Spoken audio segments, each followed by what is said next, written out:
వందనాలు తెలియజేస్తాను. అందరికీ వందనాలండి. మరి దేవుని వాక్యాన్ని చూద్దాం.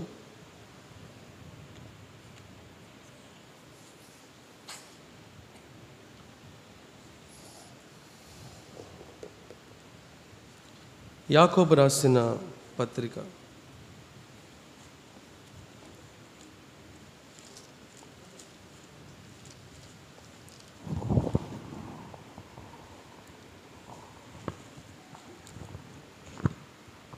యాకోబు రాసిన పత్రిక మొదటి అధ్యాయం 19, 20, 21.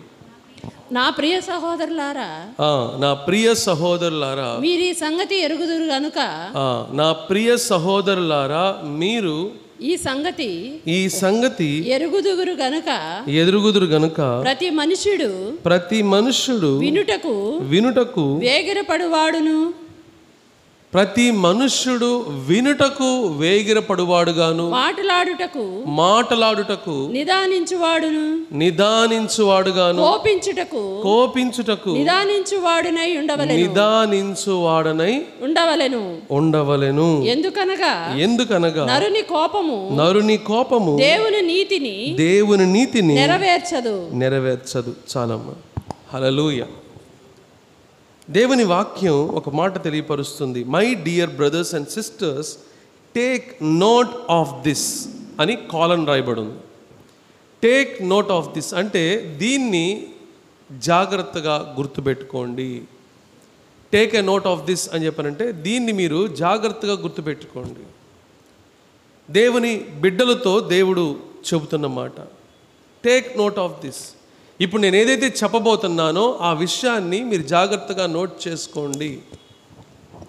ఇంగ్లీష్లో ఒక ప్రొవర్బ్ ఉంది, 1 time writing is equal to 10 times reading.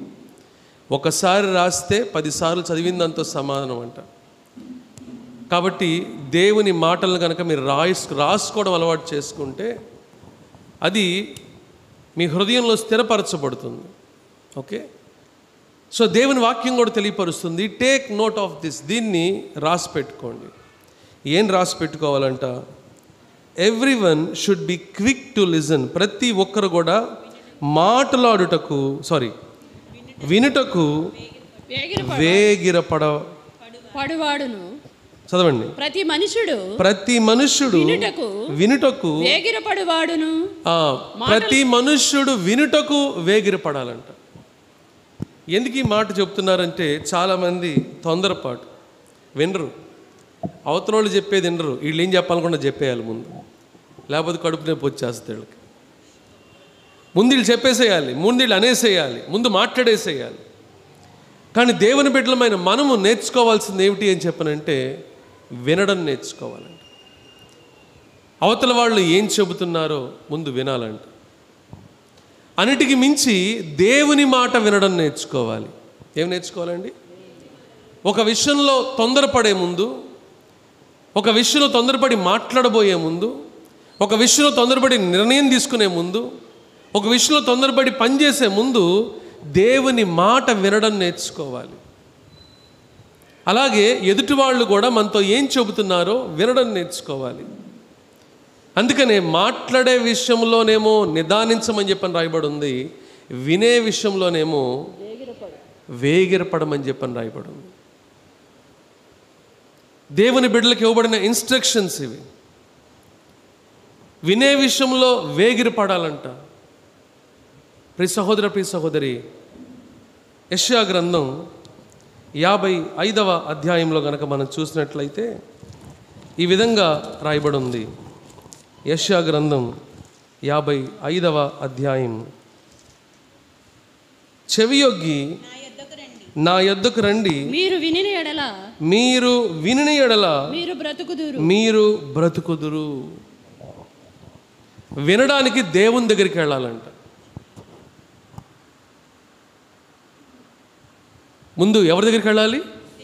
దేవుని దగ్గరికి వెళ్ళాలి. దేవుడు ఏం చెబుతాడు, దేవుడు ఏం చెయ్యమంటాడు, దేవుడు ఏం మాట్లాడమంటాడు, దేవుడు ఏ నిర్ణయం తీసుకోమంటాడు అని దేవుని దగ్గరికి వెళ్ళి దేవుని మాట వినాలి. అందుకనే నా యొద్దకు వచ్చి నా మాట వినండి. మీరు నా యొద్దకు వస్తే నేను మీ యొద్దకు వస్తానని చెప్పని వాక్యం రాయబడి ఉంది. సో దేవుని మాట వినాలి అని చెప్పి అనుకునేవాడు ఎవరి దగ్గరికి వెళ్ళాలి? దేవుని దగ్గరికి వెళ్ళాలి. దేవుని దగ్గరికి వెళ్ళి వినే హృదయంతో, లోబడే మనస్సుతో మరి దేవుని దగ్గరికి వెళ్ళినప్పుడు దేవుడు ఆ వ్యక్తితోటి మాట్లాడతాడు. అలా వింటే ఏమవుతుందంట? చదవండి. చెవియొగ్గి నా యొద్దకు రండి, చెవియొగ్గి నా యొద్దకు రండి, మీరు వినిన ఎడల మీరు బ్రతుకుదురు. హల్లెలూయా. దేవుని మాటలు వినడం వల్ల మనం ఏమవుతాము? బ్రతుకుతాము. సమాధానంతో బ్రతుకుతాము, నెమ్మదితో బ్రతుకుతాము, దేవుని దీవెనలతో మనం బ్రతుకుతాము. అందుకనే ప్రియ సహోదర, ప్రియ సహోదరి, వినే విషయంలో వేగిరపడాలి. దేవుడు మీకు అవకాశం ఇస్తున్నాడా వాక్యం వినడానికి? వినే విషయంలో వేగిరపడాలి.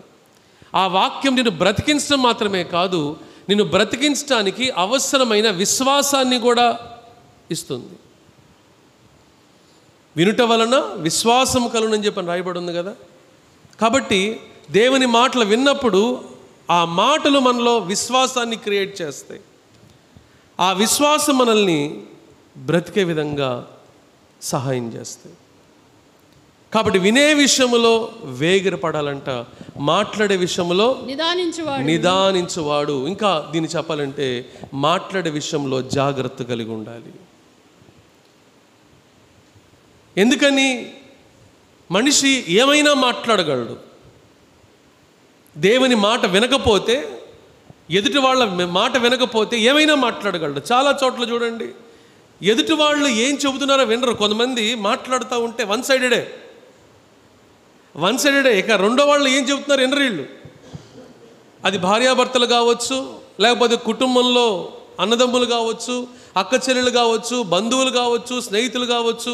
కొన్నిసార్లు వీళ్ళ మాటలు వింటూ ఉంటే ఎంతసేపు నా మాట గెలవాలి, నేను చెప్పింది అవతల వాళ్ళు వినాలి అని చెప్పి అనుకుంటారు. కానీ అవతల వాళ్ళు ఏం చెబుతున్నారు, అవతల వాళ్ళు ఎందుకు చెబుతున్నారు, అవతల వాళ్ళు మరి దేని గురించి చెబుతున్నారు అనేది వినరు. ప్రియ సహోదర, ప్రియ సహోదరి, చాలాసార్లు మనం వినే తత్వం కనుక కలిగి ఉంటే ఎన్నో గొడవలు తప్పించుకునేవారుగా ఉంటాం. వినే తత్వం ఉంటే, వినే మనస్తత్వం ఉంటే ఎన్నో సమస్యలు పరిష్కరించుకోగలుగుతాం. వినే మనస్సు ఉంటే మనము ఎన్నో తప్పుడు నిర్ణయాలు తీసుకోకుండా ఉంటాం. ప్రియ సహోదర, ప్రియ సహోదరి, మనం వినాలి. ఏ మాట వినాలి? దేవుని మాట వినాలి. కానీ కొంతమంది దేవుని మాట వినరు. ఎవరి మాట వింటారు? మనుషుల మాట వింటారు, అపవాది మాట వింటారు, సొంత ఆలోచన చెబుతున్న మాటను వింటారు. దానివల్ల ఏం జరుగుతుంది? నష్టం కలుగుతుంది. దుష్టుల ఆలోచన చొప్పున నడువక అనే మాట ఎందుకు రాయబడింది? దుష్టులు ఏం చెబుతారు? ఆలోచన చెబుతారంట. ఎలాంటి ఆలోచనలు చెబుతారు? మంచి ఆలోచనలు చెబుతారా? మేలైన ఆలోచనలు చెప్తారా? మరి ఎలాంటి ఆలోచనలు చెప్తారు?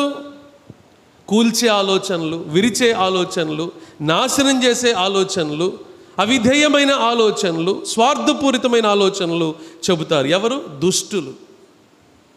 కాబట్టి నువ్వు ఎవరి మాటలు పడితే వాళ్ళ మాటలు కాదు వినాల్సింది, ఎవరి ఆలోచన పడితే వాళ్ళ ఆలోచన కాదు వినాల్సింది. నువ్వు దేవుని మాట వినాలి, దేవుని సేవకుల మాట వినాలి. దేవుని సేవకుల మాట కూడా ఎప్పుడు వినాలి? దేవుని సేవకులు దేవుని చిత్తానుసారంగా మాట్లాడుతుంటే వినాలి. దేవుని సేవకులు వాక్యానుసారంగా మాట్లాడితే వినాలి.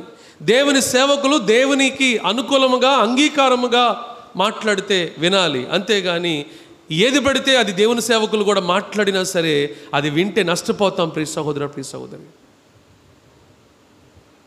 గమనిస్తున్నారా? కాబట్టి మనం వినాలి, దేవుని మాటలు వినాలి. అంతేగాని అపవాది మాటలు వినకూడదు, మనుష్యుల మాటలు వినకూడదు.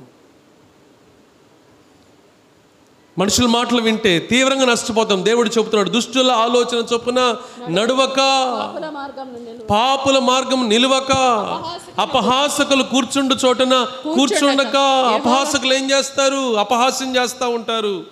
నువ్వు ఆ మాటలు వింటే, అపహాస్యం చేసే మాటలు వింటే నువ్వు కూడా ఏం చేస్తావు? అపహాస్యం చేస్తావు. నువ్వు కూడా అపహాస్యం చేస్తావు. కాబట్టి వినే విషయంలో జాగ్రత్త కలిగి ఉండాలి. ఏది పడితే అది వినడం కాదు. ఇవన్నీ కూడా మన హృదయాన్ని నింపుతాయి. ఏదైతే మనం వింటున్నామో అవి ఏం చేస్తాయి? మన హృదయాన్ని నింపుతాయి. మన హృదయం నిండుకొనిన దాన్ని బట్టి మన నోరు మాట్లాడుతుంది. మన హృదయం నిండుకొనిన దాన్ని బట్టే మన ప్రవర్తన ఉంటుంది. మన హృదయం నిండుకొనిన దాన్ని బట్టే మన సాక్ష్యం ఉంటుంది. కాబట్టి వాక్యం రాయబడిన మాట, దుష్టుల ఆలోచన చొప్పున నడవక, పాపుల మార్గం నిలవక, అపహాసకులు కూర్చుండ చోటున కూర్చుండక. మరి ఏం చేయాలంట? యెహోవా ధర్మశాస్త్రం నందు ఆనందించు. అంటే యెహోవా ధర్మశాస్త్రం అంటే వాక్యం. ఆది యందు వాక్యం ఉండెను, వాక్యము దేవుని యొద్ద ఉండెను, వాక్యమే దేవుడై ఉండెను. కాబట్టి దేవుని మాట వినే విషయంలో నువ్వు ఆనందించాలి. దేవుని మాట వినడానికి నువ్వు ఇష్టపడాలి, ఆతృత పడాలి. నేను ఎప్పుడెప్పుడు దేవుని మాట వింటాను అని చెప్పినని దేవుని మాట కొరకైనా ఆరాటం, దేవుని వాక్యాన్ని తెలుసుకోవాలని. మీలో ఎంతమంది చదువు రాని వాళ్ళు ఉన్నారో నాకు తెలియదు, కానీ దేవుని మాట నిజంగా వినాలి అనే మనస్తత్వం కనుక మీకు ఉంటే మీరు ప్రార్థన చేస్తే ఈ పాటికి దేవుడు చదువు నేర్పించి మీ చేత వాక్యాన్ని కూడా చదివించేవాడు. హల్లెలూయా. మనలో ఉండే తీవ్రమైన కోరికను బట్టే దేవుడు ఎప్పుడు కూడా సహాయం చేస్తాడు. కోరిక లేని వాళ్ళకి దేవుడు సహాయం చెయ్యలేడు. గమనిస్తున్నారా? మన హృదయంలో తీవ్రమైన కోరిక ఉండాలి. ఒకానొక ప్రాంతంలో మరి రిట్రీట్ జరగబోతూ ఉంది చెన్నైలో. రిట్రీట్కి వెళ్ళబోతూ ఉంటే స్టువార్ట్పురంలో ఆ అంకుల్ ఈ మాట అన్నారంట, చదువు వచ్చిన వాళ్ళు మాత్రమే రిట్రీట్కి రావాలని చెప్పి అన్నారంట.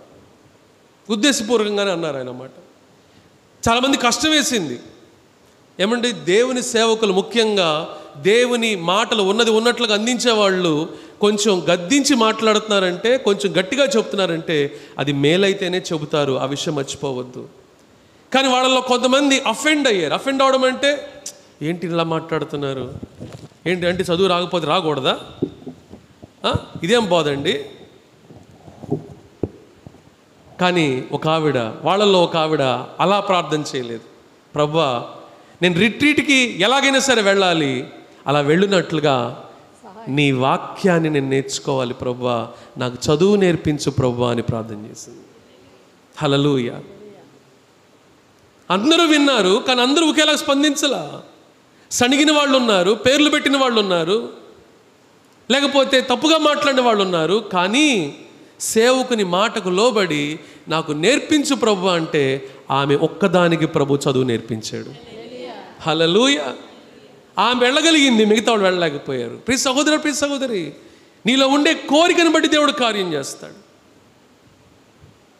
ఈరోజు ఇప్పుడు నిలబడి వాక్యం చెబుతున్నాను, కానీ అంతకుముందు ఎన్ని రాత్రులు, ఎన్నిసార్లు నేను మోకరించి కన్నీటితో నాకు అర్థం కాక, వాక్యం అర్థం కాక ఏడ్చేవాడినో దేవుని ముందు. ప్రభువా, నాకు ఈ వాక్యం అర్థం కావట్లేదు ప్రభువా, దీని భావం ఏంటో తెలియదు ప్రభువా, నాకు తెలియపరచు ప్రభువా, నాకు నేర్పించు ప్రభువా అని చెప్పేసి నేను ప్రార్థన చేసినప్పుడు దేవుడు నెమ్మదిగా, వెంటనే కాదు, గుర్తుపెట్టుకోండి,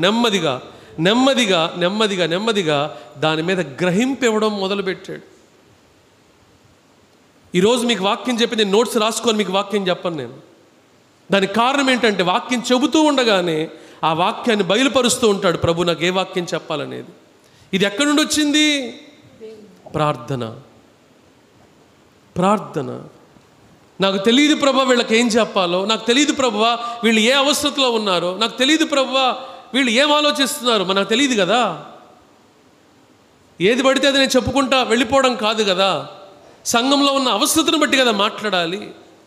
ఆ సంఘంలో ఉన్న అవసరత ఎవరికి తెలుసు? దేవునికి తెలుసు. దేవుణ్ణి అడిగినప్పుడు దేవుడు సంఘంలో ఉన్న అవసరతను బట్టి దేవుడు వాక్యాన్ని అనుగ్రహిస్తాడు. ప్రియ సహోదరు, ప్రియ సహోదరి, ఈరోజు దేవుని మాట వినడానికి ఇష్టపడుతున్నావా? యెహోవా ధర్మశాస్త్రం నందు ఆనందించుచు. ఎలా పడితే అలా కాదు. అమ్మయ్యా, ఈరోజుకి ఈ చాప్టర్ అయిపోయింది, ఈరోజు నా పోర్షన్ అయిపోయింది, ఈరోజు నా వాటా అయిపోయింది,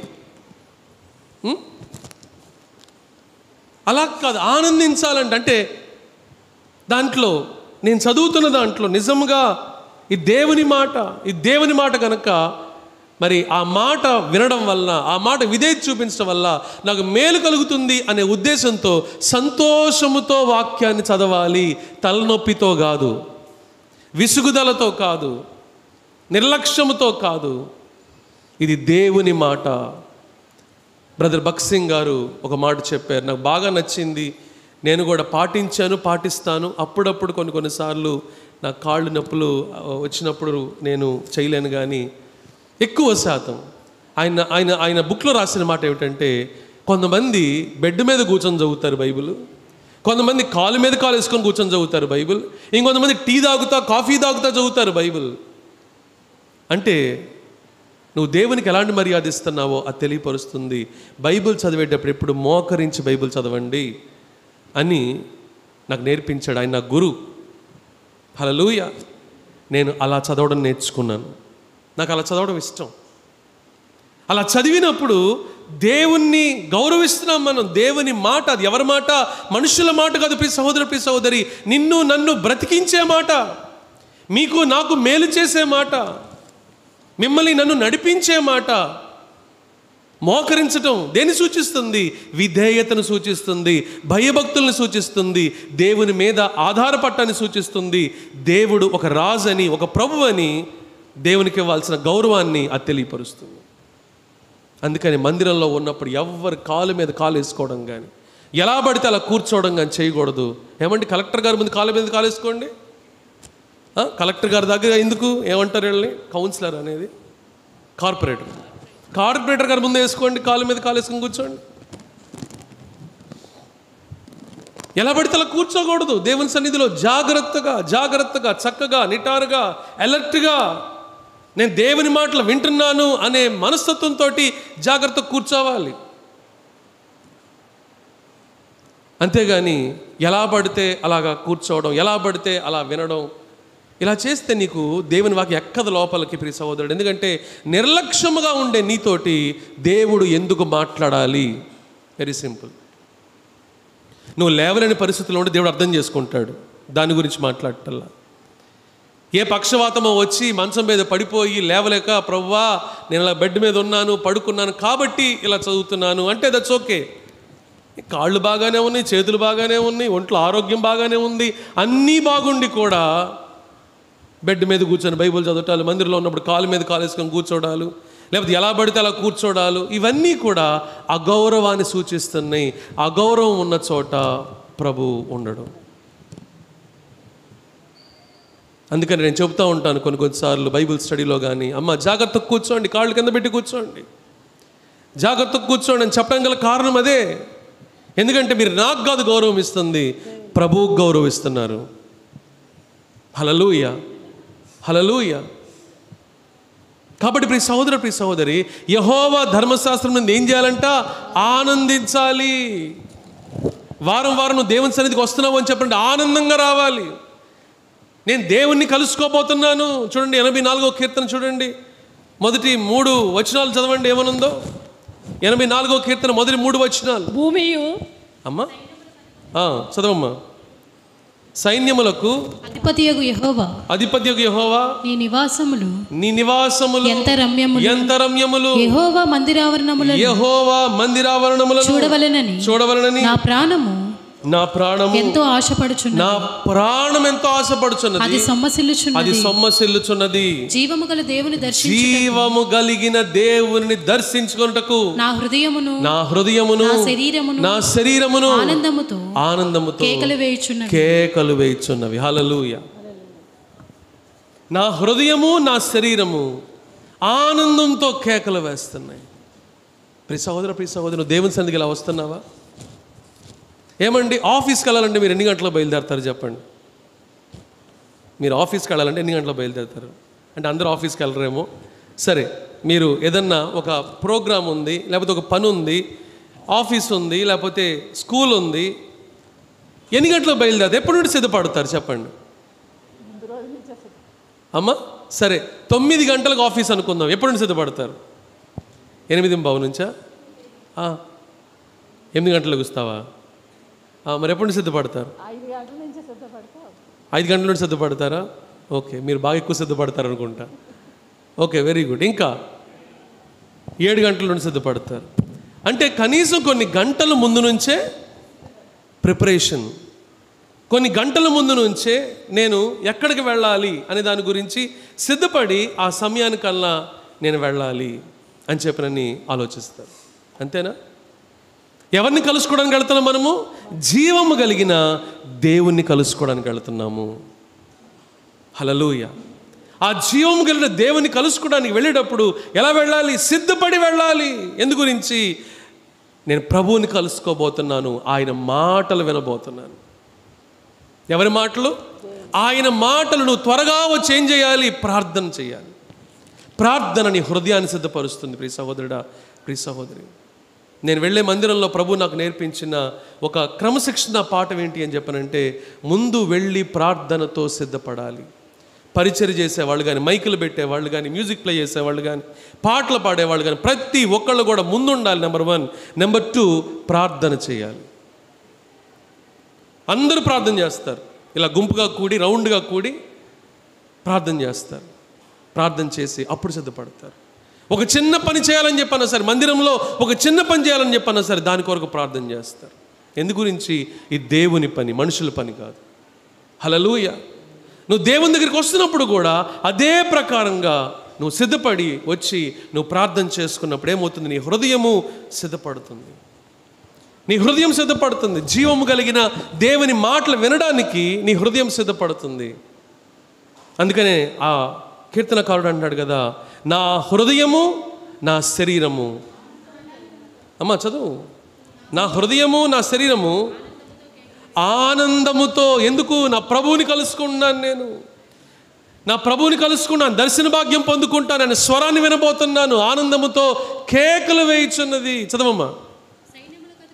సైన్యములకు అధిపతి యెహోవా నా రాజా, నా రాజా, నా దేవా, నా దేవా, నీ బలిపీఠమునొద్దనే, నీ బలిపీఠమునొద్దనే పిచ్చుకలకు నివాసము దొరికెను. నివాసము దొరికెను. పిల్లలు పెట్టుటకు, పిల్లలు పెట్టుటకు, వానకోవలకు గూటి స్థలము దొరికెను. గూటి స్థలము దొరికెను. నీ మందిరమునందు, నీ మందిరమునందు నివసించువారు ధన్యులు, నివసించువారు ధన్యులు. వారు నిత్యము, వారు నిత్యము నిన్ను స్తుతించుదురు, నిన్ను స్తుతించుదురు. హల్లెలూయా. కాబట్టి దేవుని మందిరమునందు నివసించువారు ధన్యులు. ఎందుకంటే దేవుని స్తుతిస్తారు. ప్రియ సహోదరు, ప్రియ సహోదరి, దేవుని మాట వినిన కొలది, వినిన మాటకు విధేయత చూపించిన కొలది నువ్వు దేవుణ్ణి స్తుతించే మనసు కలిగి ఉంటావు. నువ్వు ఎంతగా ప్రభుని గురించి తెలుసుకుంటావో అంతగా ప్రభుని స్తుతిస్తావు. ఎందుకంటే ఆయన మాట నీకు విశ్వాసం కలుగజేసి నువ్వు దాన్ని విధేయత చూపించినప్పుడు నీ పట్ల అద్భుత కార్యాలని జరిగిస్తుంది. దాన్ని బట్టి నువ్వు ప్రభుని స్తుతిస్తావు.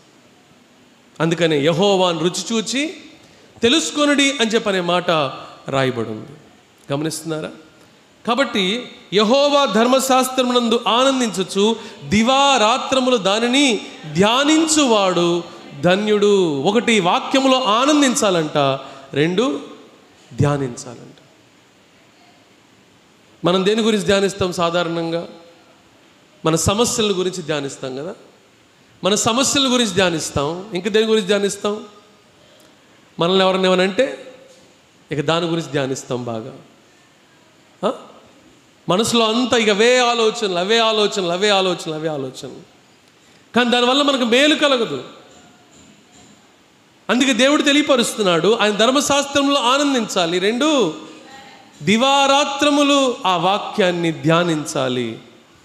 అలాంటి వాడు ధన్యులు. అలాంటి వాడు ఎలా ఉంటాడంట? అతడు నీటి కాలువలు యోరను నాటబడినదై ఆకు వాడక తన కాలమందు ఫలమిచ్చు చెట్టు వలనను అతడు చేయనుదంతయు సఫలమగును. దేవుని మాట విని దానిని ధ్యానించినప్పుడు ఏం జరుగుతుంది? మనం చేసే ప్రతి పనిలో కూడా దేవుని సహాయం ఉంటుంది కనుక సఫలత ఉంటుంది. హల్లెలూయా. నువ్వు ఏ ఉద్యోగం చేసినా, ఏ వ్యాపారం చేసినా, నువ్వు ఏ పని చేసినా, నువ్వు గనక ఈ ఫార్మాట్లో కనుక చేస్తే, నువ్వు కనుక ఈ పద్ధతిలో కనుక చేస్తే, నువ్వు కనుక ఈ విధానంలో కనుక చేస్తే, ఏ విధానంలో? ఆయన వాక్యమునందు ఆనందించుచు దివారాత్రములు దానిని ధ్యానించినప్పుడు ఏమి జరుగుతుంది? నీ పనుల మీద దేవుని హస్తము, దేవుని ఆశీర్వాదం ఉంటుంది. హల్లెలూయా. దేవుని బిడ్డలా ఉండాలంటే ఏ పని పట్టుకుంటే ఆ పనిలో దీవించబడాలి. నువ్వు ఏ ఇంటికి వెళితే ఆ ఇల్లు దీవించబడాలి. నువ్వు ఎక్కడ అడుగు పెడితే అక్కడ వాళ్ళు దీవించబడాలి. ప్రియ సహోదరి, అలాంటి గుర్తింపు నీకు రావాలి. నిన్ను బట్టి ప్రభువుకి మహిమ కలగాలి. ప్రియ సహోదరి, ఫలానా వ్యక్తి మా ఆఫీస్లో పనిచేయాలండి, ఫలానా వాళ్ళు మా ఇంటికి రావాలండి, ఫలానా వాళ్ళు మా మందిరానికి రావాలండి, ఫలానా వాళ్ళు మా దగ్గరికి రావాలండి అని నీ గురించి చెప్పగలగాలి. అది ఎప్పుడు జరుగుతుంది? నీ మీద దేవుని హస్తాన్ని వాళ్ళు చూసినప్పుడు జరుగుతుంది. హల్లెలూయా. పోతీఫర్ చూశాడు దేవుని హస్తాన్ని. ఎవరి మీద చూశాడండి? మాట్లాడరేంటండి? పోతీఫర్ మరి యేసు ప్రభువా? యోసేపు మీద దేవుని హస్తం ఉండడానికి చూశాడు తను. ఇతను ఆషామాషిగా లేడండి, ఇతను అందరిలాగా చేయడం కాదండి. ఇతడు ఏం పట్టుకుంటే ఆ పనిలో దీవెన కలుగుతుంది. కారణం ఏంటి? దేవుడు అతనికి తోడుగా ఉన్నాడు. హల్లెలూయా, హల్లెలూయా. ప్రియ సహోదరి, ఈరోజు మన గురించి ఈ మాట చెప్పగలరా? దేవుడి మీకు తోడుగా ఉంది, దేవుడి తనకి తోడుగా ఉన్నాడు. దానియేలు బానిసగా ఉన్నప్పుడు కూడా వాళ్ళు దానియేలు ఏం చూశారో తెలుసా? దేవతల జ్ఞానము దానియేలు చూశారంట. హల్లెలూయా. దేవతల జ్ఞానము దానియేలు ఉండడాన్ని చూసి దానియేలు ఎక్కడ పెట్టారండి? కింగ్స్ కోర్ట్, రాజ ఆస్థానంలో పెట్టారు. అంటే ఎంత ఉన్నతమైన స్థాయిని దేవుడిచ్చారు చూసారా? కాబట్టి మనం ఏం చేయాలి? ఆయన మాట వినడానికి వేగిరపడాలి. ఆయన మాట వినడానికి వేగిరపడి ఆయన మాటను ధ్యానించాలి. అపవాది ఏం చేస్తాడంటే ఆయన మాట వినకుండా లోకపు మాటలు వినేటట్టుగా చేస్తాడు. లేకపోతే నీ సొంత ఆలోచనలనే పదే నీ మైండ్లో తిప్పుతూ ఉంటాడు. ఏం జరుగుతుంది? సొంత ఆలోచనలను బట్టి సొంత నిర్ణయాలు తీసుకుంటాం, నష్టపోతాం. సొంత మాటలు మాట్లాడతాం, నష్టపోతాం.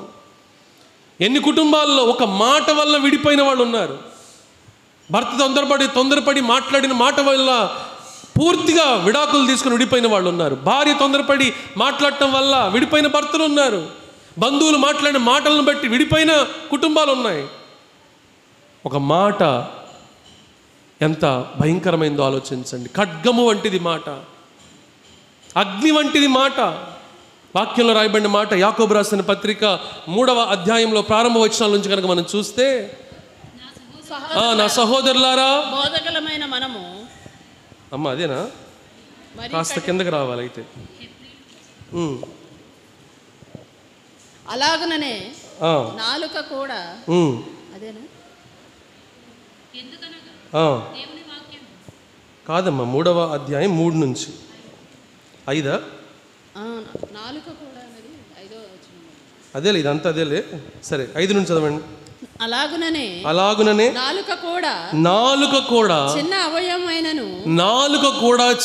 అవయవమే కానీ బహుగా అదిరిపడును. ఎంత కొంచెము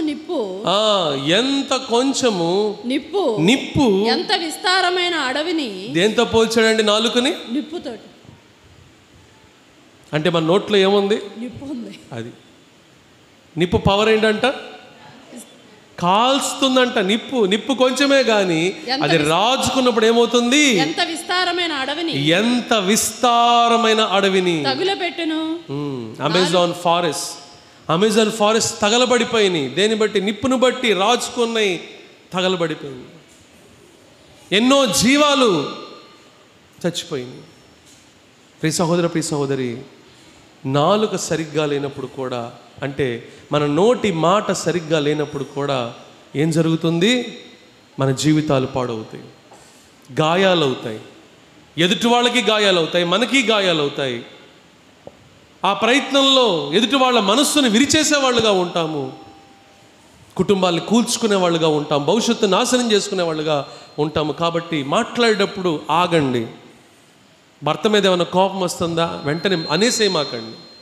భార్య మీద ఏమైనా కోపం వస్తుందా? వెంటనే అనేసేయమాకండి. ఏది పడితే అది, ఎంత పడితే అంత, ఎలా పడితే అలాగా మాట్లాడేసేయమాకండి. మీ నాలుక అగ్నిని రాజేయగలదు. మీ నాలుక కుటుంబాన్ని పాడు చేయగలదు. మీ నాలుక ప్రేమను నాశనం చేయగలదు. మీ నాలుక సంబంధాన్ని తెంచివేయగలదు, మనస్సుని విరిచేయగలదు. కాబట్టి మాట్లాడే విషయంలో ఏం చేయాలంటే నిదానించాలి. ఎందుకని నిదానించమని చెప్తుంది? చదవండి అమ్మా. కాదమ్మా, యాకోబు రాసిన పత్రిక 3. నాలుక అగ్నియే.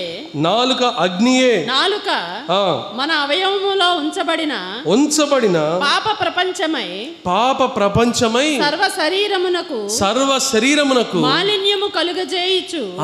నాలుక పవర్ చూశారండి. ముందేమో నిప్పు అన్నారు, తర్వాత ఏమో అగ్ని. ముందేమో నిప్పు, తర్వాత అగ్ని. ఇదేం చేస్తుందంట? మళ్ళీ ఏమన్నాడు? మన అవయవములో ఉంచబడిన పాప ప్రపంచమై సర్వ శరీరమునకు మాలిన్యము కలుగజేయుచు ప్రకృతి చక్రమునకు. అంటే ఇదేం చేస్తుంది? శరీరమునకు అపవిత్రత తీసుకొస్తుంది. కొంతమంది మాట్లాడే మాటలు ఎంత సిగ్గుచేటుగా అనిపిస్తాయి, తలదించుకునే విధంగా చేస్తాయి. కాబట్టి మనం మాట్లాడే మాటల విషయంలో ప్రియ సహోదరి బహు జాగ్రత్త కలిగి మనం మాట్లాడాలి. నాలుక నిప్పు వంటిదంట, అగ్ని వంటిదంట, అపవిత్రతను కలుగజేసే పాప ప్రపంచమై ఉన్నది అని చెప్పిన వాక్యం రాయబడి ఉంది.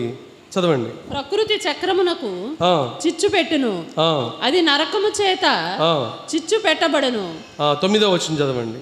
దీనితో, దానికన్నా ముందు 8, ఏ నరుడును నాలుకను సాగు చేయనేరడు. అంటే కంట్రోల్లో పెట్టుకోలేడు.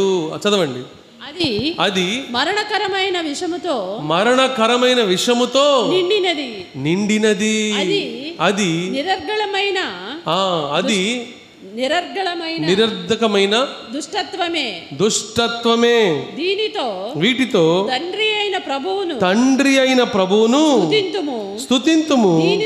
దీనితోనే దేవుని పోలికగా పుట్టిన మనుషులను శపిస్తాము. ఒక్క నోటి నుండి ఆశీర్వచనము శాపవచనము బయలు వెళ్ళును. నా సహోదరులారా, ఇలాగు ఉండకూడదు. ఇదే నోటితో ప్రభువుని స్తుతించటం, ఇదే నోటితో మనుషులను శపించటం అంటే ఏదో అని చెప్పి అనుకోమాకండి. తిట్టడమే. నోటికి ఎంత వస్తే అంత మాట్లాడి తిట్టడమే ఏమిటది? శపించటం. అందుకే దేవుడు చెబుతున్నాడు, తొందరపడి మాట్లాడొద్దు, నిదానించండి. మాట్లాడే విషయంలో నిదానించండి. అలా మాట్లాడటానికి ముందు వినండి, దేవుని మాట వినండి. ప్రియ సహోదరి, ఈరోజు ఉదయాన్నే ఎంతమంది దేవుని మాట విన్నారు? చేతులు చూపించండి. ఈరోజు ఉదయాన్నే ఎంతమంది దేవుని మాట వినొచ్చారు? క్రీస్తురాజు గారు ఎత్తండి. మీరు విన్నారుగా. మిగతా వాళ్ళు దించండి. వినాలి. ప్రతిరోజు ఉదయము దేవుని స్వరాన్ని వినాలి. ఆయన వాక్యాన్ని చదవడం ద్వారా ఆయన స్వరాన్ని వినాలి. ప్రియ సహోదరి, ఆయన మాట వింటే లోక సంబంధమైన మాటలు వినలేం మనం. ఆది కాండంలో కూడా దేవుని మాటను పక్కన పెట్టి హవ్వ ఎవరి మాట వింది? సర్పం మాట వింది. దేవుడు మాట్లాడాడు, ఇప్పుడు సర్పం మాట్లాడుతుంది. సర్పం మాట్లాడింది అని చెప్పనంటే సర్పానికి అవకాశం ఇచ్చింది ఎవరు? హవ్వమ్మ గారు. సర్పానికి అవకాశం, సర్పంతో మీటింగ్ పెట్టింది ఎవరు? అలా చూస్తారేంటండి? ఆదమ్మ, హవ్వమ్మ గారు. ఆడవాళ్ళకు కొంతమందికి, మీరు కాదులే, మీరు మంచివాళ్ళు, ఆడవాళ్ళకు కొంతమందికి మీటింగులు అంటే, ముచ్చట్లు అంటే అసలు ఆ రుచే వేరు. ఏమండి? ఆ సంతోషమే వేరు. అసలు కూర్చొని అక్క దగ్గర నుంచి వదిన దగ్గర నుంచి ఇక అన్నీ మొదలవుతాయి. అన్ని రకాల మాటలు, అన్ని రకాల విషయాలు ఇక అక్కడ జరిగే అంత చర్చా వేదిక ఇంకెక్కడ ఉండదు. గమనిస్తున్నారా? కాబట్టి అనవసరమైన డిస్కషన్స్, అనవసరమైన మాటలు, అధికంగా మాట్లాడే మాటల్లో ఏముండక మానదు? దోషము ఉండక మానదు. కాబట్టి నువ్వు ఎవరితో మాట్లాడుతున్నావు? ఎంతసేపు మాట్లాడుతున్నావు? ఎవరితో మాట్లాడుతున్నావు? ఏ మాటలు వింటున్నావు? నువ్వు ఆత్మీయుడివి, ఆత్మీయురాలివి, నువ్వు ఎవరితో మాట్లాడాలి? ఎవరి మాటలు వినాలి? చెప్పండి. ఎవరి మాటలు వినాలి? దేవుని మాటలు వినాలి. నువ్వు ఆత్మీయుడివైనప్పుడు దేవుని మాటలు వినాలి, నువ్వు ఆత్మీయుడివైనప్పుడు దేవుని సేవకుల మాటలు వినాలి, నువ్వు ఆత్మీయుడివైనప్పుడు దేవుని బిడ్డల మాటలు వినాలి. ఎవరి మాటలు పడితే ఆ మాటలు కాదు. యెహోషాపాతు దేవుని యందు భయభక్తులు కలిగిన వాడు. మరోపక్క ఆహాబు దేవునికి వ్యతిరేకమైన జీవితాన్ని జీవించేవాడు. యెహోషాపాతు దేవుని మాట వినడం వల్ల బహుగా ఆశీర్వదించబడ్డాడు. మరోపక్క ఆహాబు దేవుని ఉగ్రతకు పాలయ్యాడు. తాను దుష్టత్వమును అనుసరించడంతో పాటు దుష్టురాల్ని పెళ్లి చేసుకున్నాడు. ఆల్రెడీ అయ్యగారే దుష్టుడు, ఇప్పుడు ఎవరు యాడయ్యారు? దుష్టురాలు యాడైంది. సో దుష్టుడు దుష్టురాలు కలిస్తే మామూలు దుష్టులు కాదు, వీళ్ళు పరమ దుష్టులు అనమాట. సో అలా తయారయ్యారు వీళ్ళు. సో ఆహాబు గారికి ఉన్న ఒక లక్షణం ఏంటి అని చెప్పానంటే, దేవుని సేవకులు గద్దిస్తే అయ్యగారు నచ్చదు. ఎప్పుడు కూడా ఆయన గురించి పొగడాలి. ఆహాబు గారిని ఏం చేయాలి? పొగడాలి. ఆహాబు గారిని ఆహా ఆహాబు, ఓహో ఆహాబు అని చెప్పేసానని ఆహాబు గురించి ఎప్పుడు కూడా మంచి మాటలు మాట్లాడాలి. కానీ అయ్యగారు చేసే పనులు మంచి అయితే కదా దేవుడు మంచి మాటలు చెప్పించడానికి. సో దేవుని సేవకుడు, దేవుని ప్రవక్త ఎప్పుడు వచ్చినా సరే ఆహాబుకి వార్నింగ్ ఇచ్చి మాట్లాడేవాడు. ఈ మాట ఇది నచ్చేది కదా ఆహాబుకి. అందుకని ఒక పని చేశాడు ఆహాబు, తన చుట్టూ కొన్ని వందల మంది అబద్ధ ప్రవక్తలను పెట్టుకున్నాడు. ఎవరిని పెట్టుకున్నాడండి? చూడండి, మనిషి తన నాశనానికి ఎలాంటివి చేస్తూ ఉంటాడు. కొన్ని వందల మంది అబద్ధ ప్రవక్తలను పెట్టుకొని, ఈ అబద్ధ ప్రవక్తలు చేసే పని ఏమిటి అని చెప్పానంటే, ఆహాబు తానా అంటే వీళ్ళు తందానా అంటారనమాట. ఈ బ్యాచ్ అది. ఆహాబు సంతోషం ఎవరిని బట్టి? ఈ అబద్ధ ప్రవక్తలను బట్టి. ఆహాబు అంటాడు, ఇదిగో నేను పలానా యుద్ధానికి వెళ్తున్నాను, దేవుడు నాతో పాటు ఉంటాడా? వీళ్ళు వెంటనే అంటారు, యెహోవా నిన్ను ఆశీర్వదించునుగాక. అబద్ధ ప్రవక్తలు చేసే పనులు పనికిమాలిన పనులు. ఇలా మాట్లాడతారు. యెహోషాపాతు గురించి ఒక మాట చెప్పాను ఇందాక. యెహోషాపాతు ఎలాంటి వాడు? దేవుని మాట వినేవాడు, దేవునికి భయభక్తులు కలిగి ఉండేవాడు. అలాంటి యెహోషాపాతు ఆహాబుతో సంబంధం పెట్టుకున్నాడు. ఎవరితో సంబంధం పెట్టుకున్నాడు? ఆహాబుతో సంబంధం పెట్టుకున్నాడు. ఇప్పుడు ఆహాబు యెహోషాపాతుకి ఏమయ్యాడు? ఏమవ్వలేదా? ఏమయ్యాడు? అరే, ఆహాబు యెహోషాపాతుతో, లేకపోతే యెహోషాపాతు ఆహాబుతో సంబంధం పెట్టుకున్నాడు. అప్పుడు ఆహాబు ఏమైనట్టు? వియ్యంకుడు అయ్యాడు. సో ఒక యుద్ధానికి వెళ్ళబోతున్నాడు ఆహాబు. ఆ యుద్ధానికి వెళ్ళబోతా యెహోషాపాతును కూడా అడిగాడు, ఇదిగో యెహోషాపాతు, నేను యుద్ధానికి వెళ్ళబోతున్నాను, నువ్వు కూడా రావచ్చు కదా, నీ దగ్గర కూడా చాలా సైన్యం ఉంది కదా, సో నువ్వు నాకు తోడుగా ఉండు, నువ్వు నా పక్షాన యుద్ధం చేయి అని చెప్పేసి అంటే యెహోషాపాతు అడిగాడు, ఇక్కడ దేవుని ప్రవక్త ఎవరైనా ఉన్నారా అని చెప్పి అడిగాడు. ఎందుకంటే యెహోషాపాతుకి ఉన్న ఒక అలవాటు ఏంటి అని చెప్పానంటే, దేవుని మాట విని అడుగులు ముందుకు వేయడం. యెహోషాపాతు తన జీవితంలో చేసిన అతిపెద్ద పొరపాటు ఏంటంటే, దేవుని అడగకుండా ఆహాబుతో సంబంధం పెట్టుకోవడం. అది ఎంత ప్రమాదంలోకి తీసుకెళ్తుంది అనే దాని గురించి చెప్తున్నాను మీతోటి. యెహోషాపాతు అడిగాడు, దేవుని ప్రవక్త ఎవరైనా ఉన్నారా ఇక్కడ అని చెప్పేసి అంటే, ఉన్నారు ఇదిగో అని చెప్పేసి అనగానే మనోళ్ళు ఉన్నారు ఆల్రెడీ కొన్ని వందల మంది. ఈ బ్యాచ్ ఏ బ్యాచ్? తానా అంటే తందానా అనేవాళ్ళు. వీళ్ళందరిని తీసుకొచ్చాడు. అడిగాడు యెహోషాపాతు, ఇదిగో మేము యుద్ధానికి వెళ్ళబోతున్నాం, దేవుడు మాకు తోడుగా ఉంటాడా? దేవుడు మాకు సహాయం చేస్తాడా? ఈ యుద్ధానికి వెళ్ళొచ్చా అని చెప్పేసి అంటే వెంటనే వాళ్ళందరూ జీవము కలిగిన దేవుడు మీకు తోడు, దేవుడు మీకు తోడుగా ఉంటాడు, సైన్యములకు అధిపతి యెహోవా మీకు తోడుగా ఉంటాడు అని చెప్పేసి మామూలుగా ప్రవచించట్లా, అందరూ కూడా పూన్నట్టుగా అందరూ ప్రవచించేస్తున్నారు. యెహోషాపాతు గుర్తుపట్టాడు, ఇక్కడ దేవుని ప్రవక్త లేడా? ఏమన్నాడు? అంతమంది ఆశీర్వదిస్తున్న యెహోషాపాతు గుర్తుపట్టాడు, వీళ్ళు దేవుని ప్రవక్తలు కాదు అని. దాన్ని వివేచన అని చెప్పని అంటారు. గమనిస్తున్నారా? ఇలాగే ఒక ఆవిడ బాగా పాటలు పాడుతారు. ఆవిడ పెద్ద వైరల్ అయిపోయింది న్యూస్. ఏంటి అంటే, ఒక ఆయన కాల్ చేసి, అమ్మా నేను మీకు కొన్ని లక్షలు ఇద్దామని చెప్పి అనుకుంటున్నాను, కొన్ని కోట్లు దేవుడు మీకు ఇవ్వాలి అని చెప్పేసి కోరుకుంటున్నాను అని చెప్పేసి అని చెప్పగానే ఈవిడ అసలు ఎంత ఆనందంగా ఆతృతగా మాట్లాడిందో. అప్పుడు దాకా చాలా మంచి పేరు ఉంది ఆవిడకి, ఇలా మాట్లాడటం అంత పబ్లిక్ వచ్చేసింది. అంత మాత్రమే కాదు, వాళ్ళకున్న అప్పుల దగ్గర నుంచి వాళ్ళ ఖర్చుల దగ్గర నుంచి ప్రతిదీ చెప్పడం మొదలుపెట్టింది. ఆయనకి మొత్తం రికార్డ్ అవుతుంది. అమ్మా నేను మీకు ప్రార్థన చేయనా అని చెప్పి అనగానే, చెయ్యండి బ్రదర్ అని చెప్పి అనగానే అయ్యగారు ప్రార్థన చేయడం మొదలుపెట్టారు. అమ్మ దేవుడు మీకు 100 కోట్లు ఇచ్చును గాక అనగానే ఇప్పుడు ఆమేన్ అంటుంది. ఏది 100 కోట్లు తీసుకుందామనే? దేవుడు మీకు లగ్జరీ కార్లు అనుగ్రహించును గాక, ఆమేన్. గుర్తుపట్టాలి. నువ్వు ఏ స్వరాన్ని వింటున్నావో, ఎవరి స్వరాన్ని వింటున్నావో, ఎవరు దేవుని దగ్గర నుంచి వచ్చిన మాటలు మాట్లాడుతున్నారో, ఎవరు లోక సంబంధమైన మాటలు మాట్లాడుతున్నారో నువ్వు గుర్తుపట్టాలి. ప్రతి ఒక్కరు సేవకులు కాదు, సేవకులుగా కనిపించేవారు చాలామంది ఉన్నారు. దేవుని స్వరము లాగా మాట్లాడే అనుకరించే ఆత్మలు ఎన్నో ఉన్నాయి. ప్రియ సహోదర, ప్రియ సహోదరి, గుర్తుపట్టాలి. నువ్వు గుర్తుపట్టకపోతే ఏమవుతుంది? నాశనము, నష్టము. ఆమె మాట్లాడిన ఆ కన్వర్జేషన్ మొత్తం కూడా రికార్డ్ అయింది. ఇప్పటికి కూడా యూట్యూబ్లో ఉంది నాకు తెలిసి. ఎంత బ్యాడ్ రిమార్క్ వచ్చిందండి. అందరూ పబ్లిక్ అయిపోయింది అది. ఆమె గురించి కొన్ని లక్షల వ్యూస్, తక్కువ టైంలో లక్షల వ్యూస్ వచ్చేసినాయి. ఇలాంటి వాటికి బాగా వెళ్తాయి. మంచి మాటలకు వెళ్ళవు, కానీ ఇలాంటి రూమర్స్ కానీ ఇలాంటివి ఏమైనా ఉంటే మనవాళ్ళు భలే ఆసక్తితో చూస్తారు. ఇలాంటి చూడటం మాత్రమే 10 మందికి షేర్ చేస్తారు.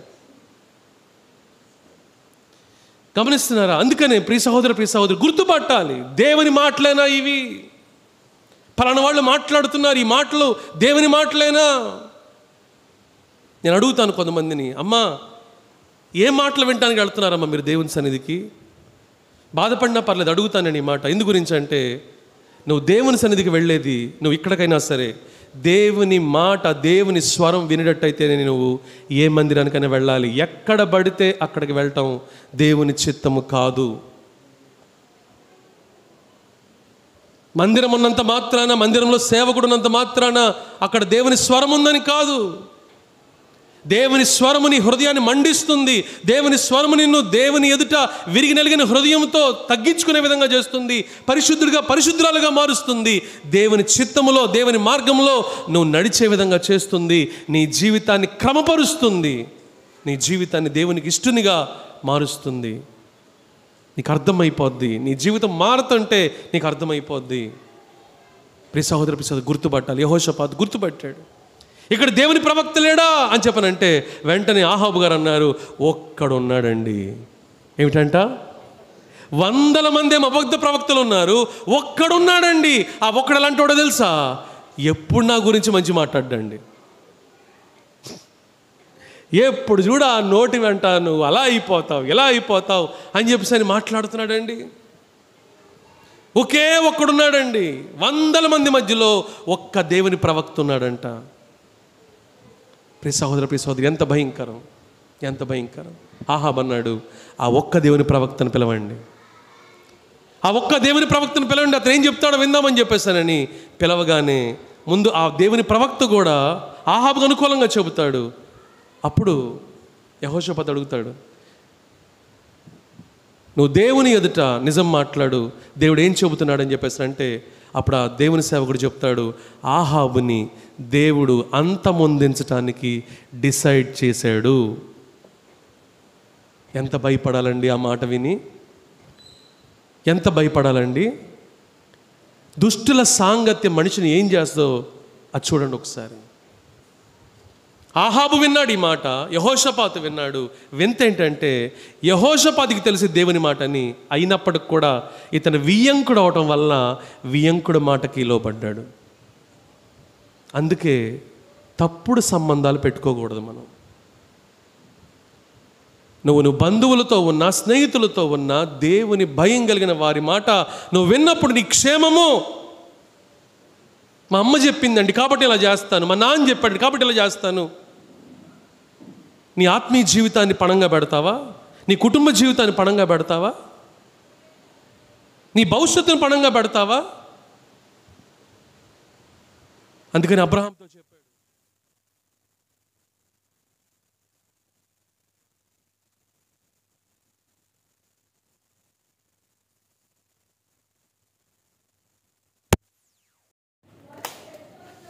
రాంగ్ డైరెక్షన్లో అబ్రహాం నడిపిస్తారు. కాబట్టి దేవుడు చెప్పాడు, నువ్వు వాళ్ళని విడిచిపెట్టి నేను చూపించే మార్గంలో, నేను నడిపించే మార్గంలో నువ్వు నడవాలి. అందుకనే ప్రియ సహోదర, అందుకనే వివాహ విషయంలో జాగ్రత్త, స్నేహితుల విషయంలో జాగ్రత్త, సహవాసం విషయంలో జాగ్రత్త, ఎవరితో కలిసి మెలిసి ఉంటున్నారో జాగ్రత్త. మీ చుట్టూ గనక అన్యాచారాలు చేసే వాళ్ళు కనుక ఉంటున్నట్లయితే, నువ్వు గనక వాళ్ళతో కనుక సహవాసం చేస్తున్నట్లయితే మంచిగా పలకరించొద్దు, వద్దు అని చెప్పనట్ల. కానీ సహవాసం ఉంది చూసారా, మంచిది కాదు. సహవాసం మంచిది కాదు. ఎందుకంటే దేవుడు నీకు ఒకటి చెప్తాడు, చుట్టుపక్కల వాళ్ళు ఇంకొకటి చెప్తారు. నువ్వేం చేస్తావు? ఈ మాట వినడానికి శక్తి ఉండదు నీకు. వాళ్ళు ఏమైనా అనుకుంటారేమో అని వాళ్ళని మెప్పించే ప్రయత్నం చేస్తావు. యెహోషాపాతు లాంటి గొప్ప దైవజనుడు కూడా ఎవరి మాట విన్నారు? ఆహాబు మాట విన్నాడు. మా వియ్యంకుడు కదా ఏమనుకుంటాడో ఏమో, మా వియ్యంకుడు కదా నొచ్చుకుంటాడేమో అని చెప్పనని ఆహాబు మాట వింటే, ఈ ఆహాబు ఎంత దౌర్భాగ్యమైన మనసు కలిగిన వాడంటే, ఆహాబు డ్రెస్ తీసి యెహోషాపాతుకి ఇచ్చి యెహోషాపాతు డ్రెస్ ఎత్తనేసుకుంటాడు. అప్పుడన్నా బుద్ధి రావాలిగా యెహోషాపాతుకి. కపటమైన వ్యక్తులతో పెట్టుకుంటే అలాగే ఉంటుంది ప్రియ సహోదరి. ఏదో ఒక రోజు ఏదో ఒక సమయంలో నేను ముంచేయాలి అని చెప్పని కోరుకుంటారు. అందుకే దేవుడు నీకు చెప్పాడంటే నీకు బాధ కలిగించొచ్చేమో, కానీ నీకు మేలు చేస్తుంది. హల్లెలూయా. ఈ రోజు నీకు బాధ కలిగించొచ్చేమో, ఈ రోజు నీకు ఇబ్బంది కలిగించొచ్చేమో, ఈ రోజు నీకు అభ్యంతరకరంగా ఉండొచ్చేమో, కానీ విన్నప్పుడు అది నీకు క్షేమం కలుగు చేస్తుంది, ఆశీర్వాదాన్ని కలుగు చేస్తుంది, నీకు మేలు చేస్తుంది ప్రియ సహోదరి. అందుకే కష్టమైన, నష్టమైన, శ్రమైన, అవమానమైన దేవుని మాట విను, దేవుని పక్షాన్ని నిలబడు, దేవుని మాటకు లోబడు. యెహోషాపాతు ఎవరికి లోబడ్డాడు? ఆహాబుకు లోబడ్డాడు. ఆహాబు చెప్పిన మాట విన్నాడు, ఆహాబు చెప్పినట్లుగానే చేశాడు. యుద్ధానికి వెళ్ళారండి.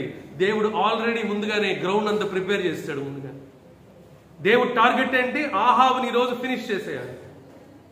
ఇదంతా క్లియర్గా రాయబడి ఉందండి వాక్యంలో. నాకు అర్థమైంది దేవుడు ఎంత పర్ఫెక్ట్ గా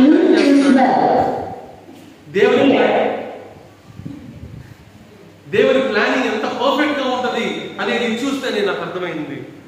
యుద్ధంలోకి వెళ్తారు. యుద్ధంలోకి వెళ్ళినప్పుడు బాగా బలంగా యుద్ధం జరుగుతూ ఉన్న సమయంలో ఆ శత్రువు ఆహాబు డ్రెస్ లో ఉన్న యెహోషాపాతును చూసి ఇతను ఆహాబు అని చెప్పి అనుకొని యెహోషాపాతు మీద ఎక్కుపెట్టి వెయ్యగానే అది ఎవరు తగలబోతా ఉంటుంది? యెహోషాపాతుకు తగలబోతే అప్పుడు పిలుస్తాడు దేవుణ్ణి, ప్రవ్వా నన్ను రక్షించు. ఎప్పుడు? మరణకరమైన సమయంలో పిలుస్తాడు. మరణకరమైన సమయంలో నువ్వు ఎందుకు ఇరుక్కున్నావు? ఎవరిని బట్టి ఇరుక్కున్నావు? నువ్వు ఎవరితో సంబంధం పెట్టుకున్నావు? వారిని బట్టి ఇరుక్కున్నావు. ప్రియ సహోదరి, అలాంటి పరిస్థితుల్లో కూడా దేవుడు యెహోషువ ప్రార్థన విన్నాడు. యెహోషువ ప్రార్థన విని అసలు ఎంత విచిత్రం అంటే, యెహోషాపాతుకు తగలవలసిన ఆ బాణము డైరెక్షన్ మారి ఆహాబు తగులుతుంది. హల్లెలూయా. ఆహాబు దేవుని మాట విన్నాడా? వినలేదు. దేవుడు చెప్పినట్టుగానే ఆహాబు అతి దారుణంగా చంపబడ్డాడు. ప్రియ సహోదరి, ఆయన మాట వింటే మనం బ్రతుకుతాం. ఈరోజు అబద్ధ ప్రవక్తలు చాలామంది ఉన్నారు, లోక సంబంధమైన వ్యక్తులు చాలామంది ఉన్నారు. లోకంలో మనం ఉంటున్నాం, అపవాది సంబంధులు చాలామంది ఉన్నారు. ఎన్నో స్వరాలు వింటున్నాం, ఎన్నో మాటలు వింటున్నాం, ఎన్నో ఆలోచనలు వింటున్నాం. కానీ నువ్వు వినాల్సింది దేవుని స్వరము. ఎవరి స్వరము? దేవుని స్వరం. అందుకని వాక్యం రాయబడిన మాట, నా గొర్రె నా స్వరము వినును. హల్లెలూయా. దొంగ దోచుకోవడానికి వస్తాడంట, నాశనం చేయడానికి వస్తాడంట, హత్య చేయడానికి వస్తాడంట, నాశనం చేయడానికి వస్తాడంట. దొంగ అబద్ధాలు చెబుతాడు. కొంతమంది అబద్ధాలు వింటమంటే చాలా ఇష్టం. అబద్ధాలు వింటమంటే ఎంత చక్కగా, ఎంత హాయిగా అబద్ధాలు వింటారో. అందుకని దేవుడు చెబుతున్నాడు, ఆయన మాట విను. అపవాది మాటలు కాదు, అబద్ధాలు కాదు, లోక సంబంధమైన వ్యక్తుల మాటలు కాదు, దేవుని మాటలు విను. దేవుని మాటలు విన్నప్పుడు ఏం చేస్తుంది దేవుని మాట? నువ్వు చేసే ప్రతి పనిలో కూడా నీకు సఫలత కలుగు చేస్తుంది. వినుటకు వేగిరపడాలంట, మాట్లాడుటకు నిదానించాలంట. మాట్లాడుటకు నిదానించాలంట, కోపించుటకు నిదాన మంచివాడైన ఉండవాలి. మళ్ళీ చదవండి, ఆ వాక్యం చదవండి.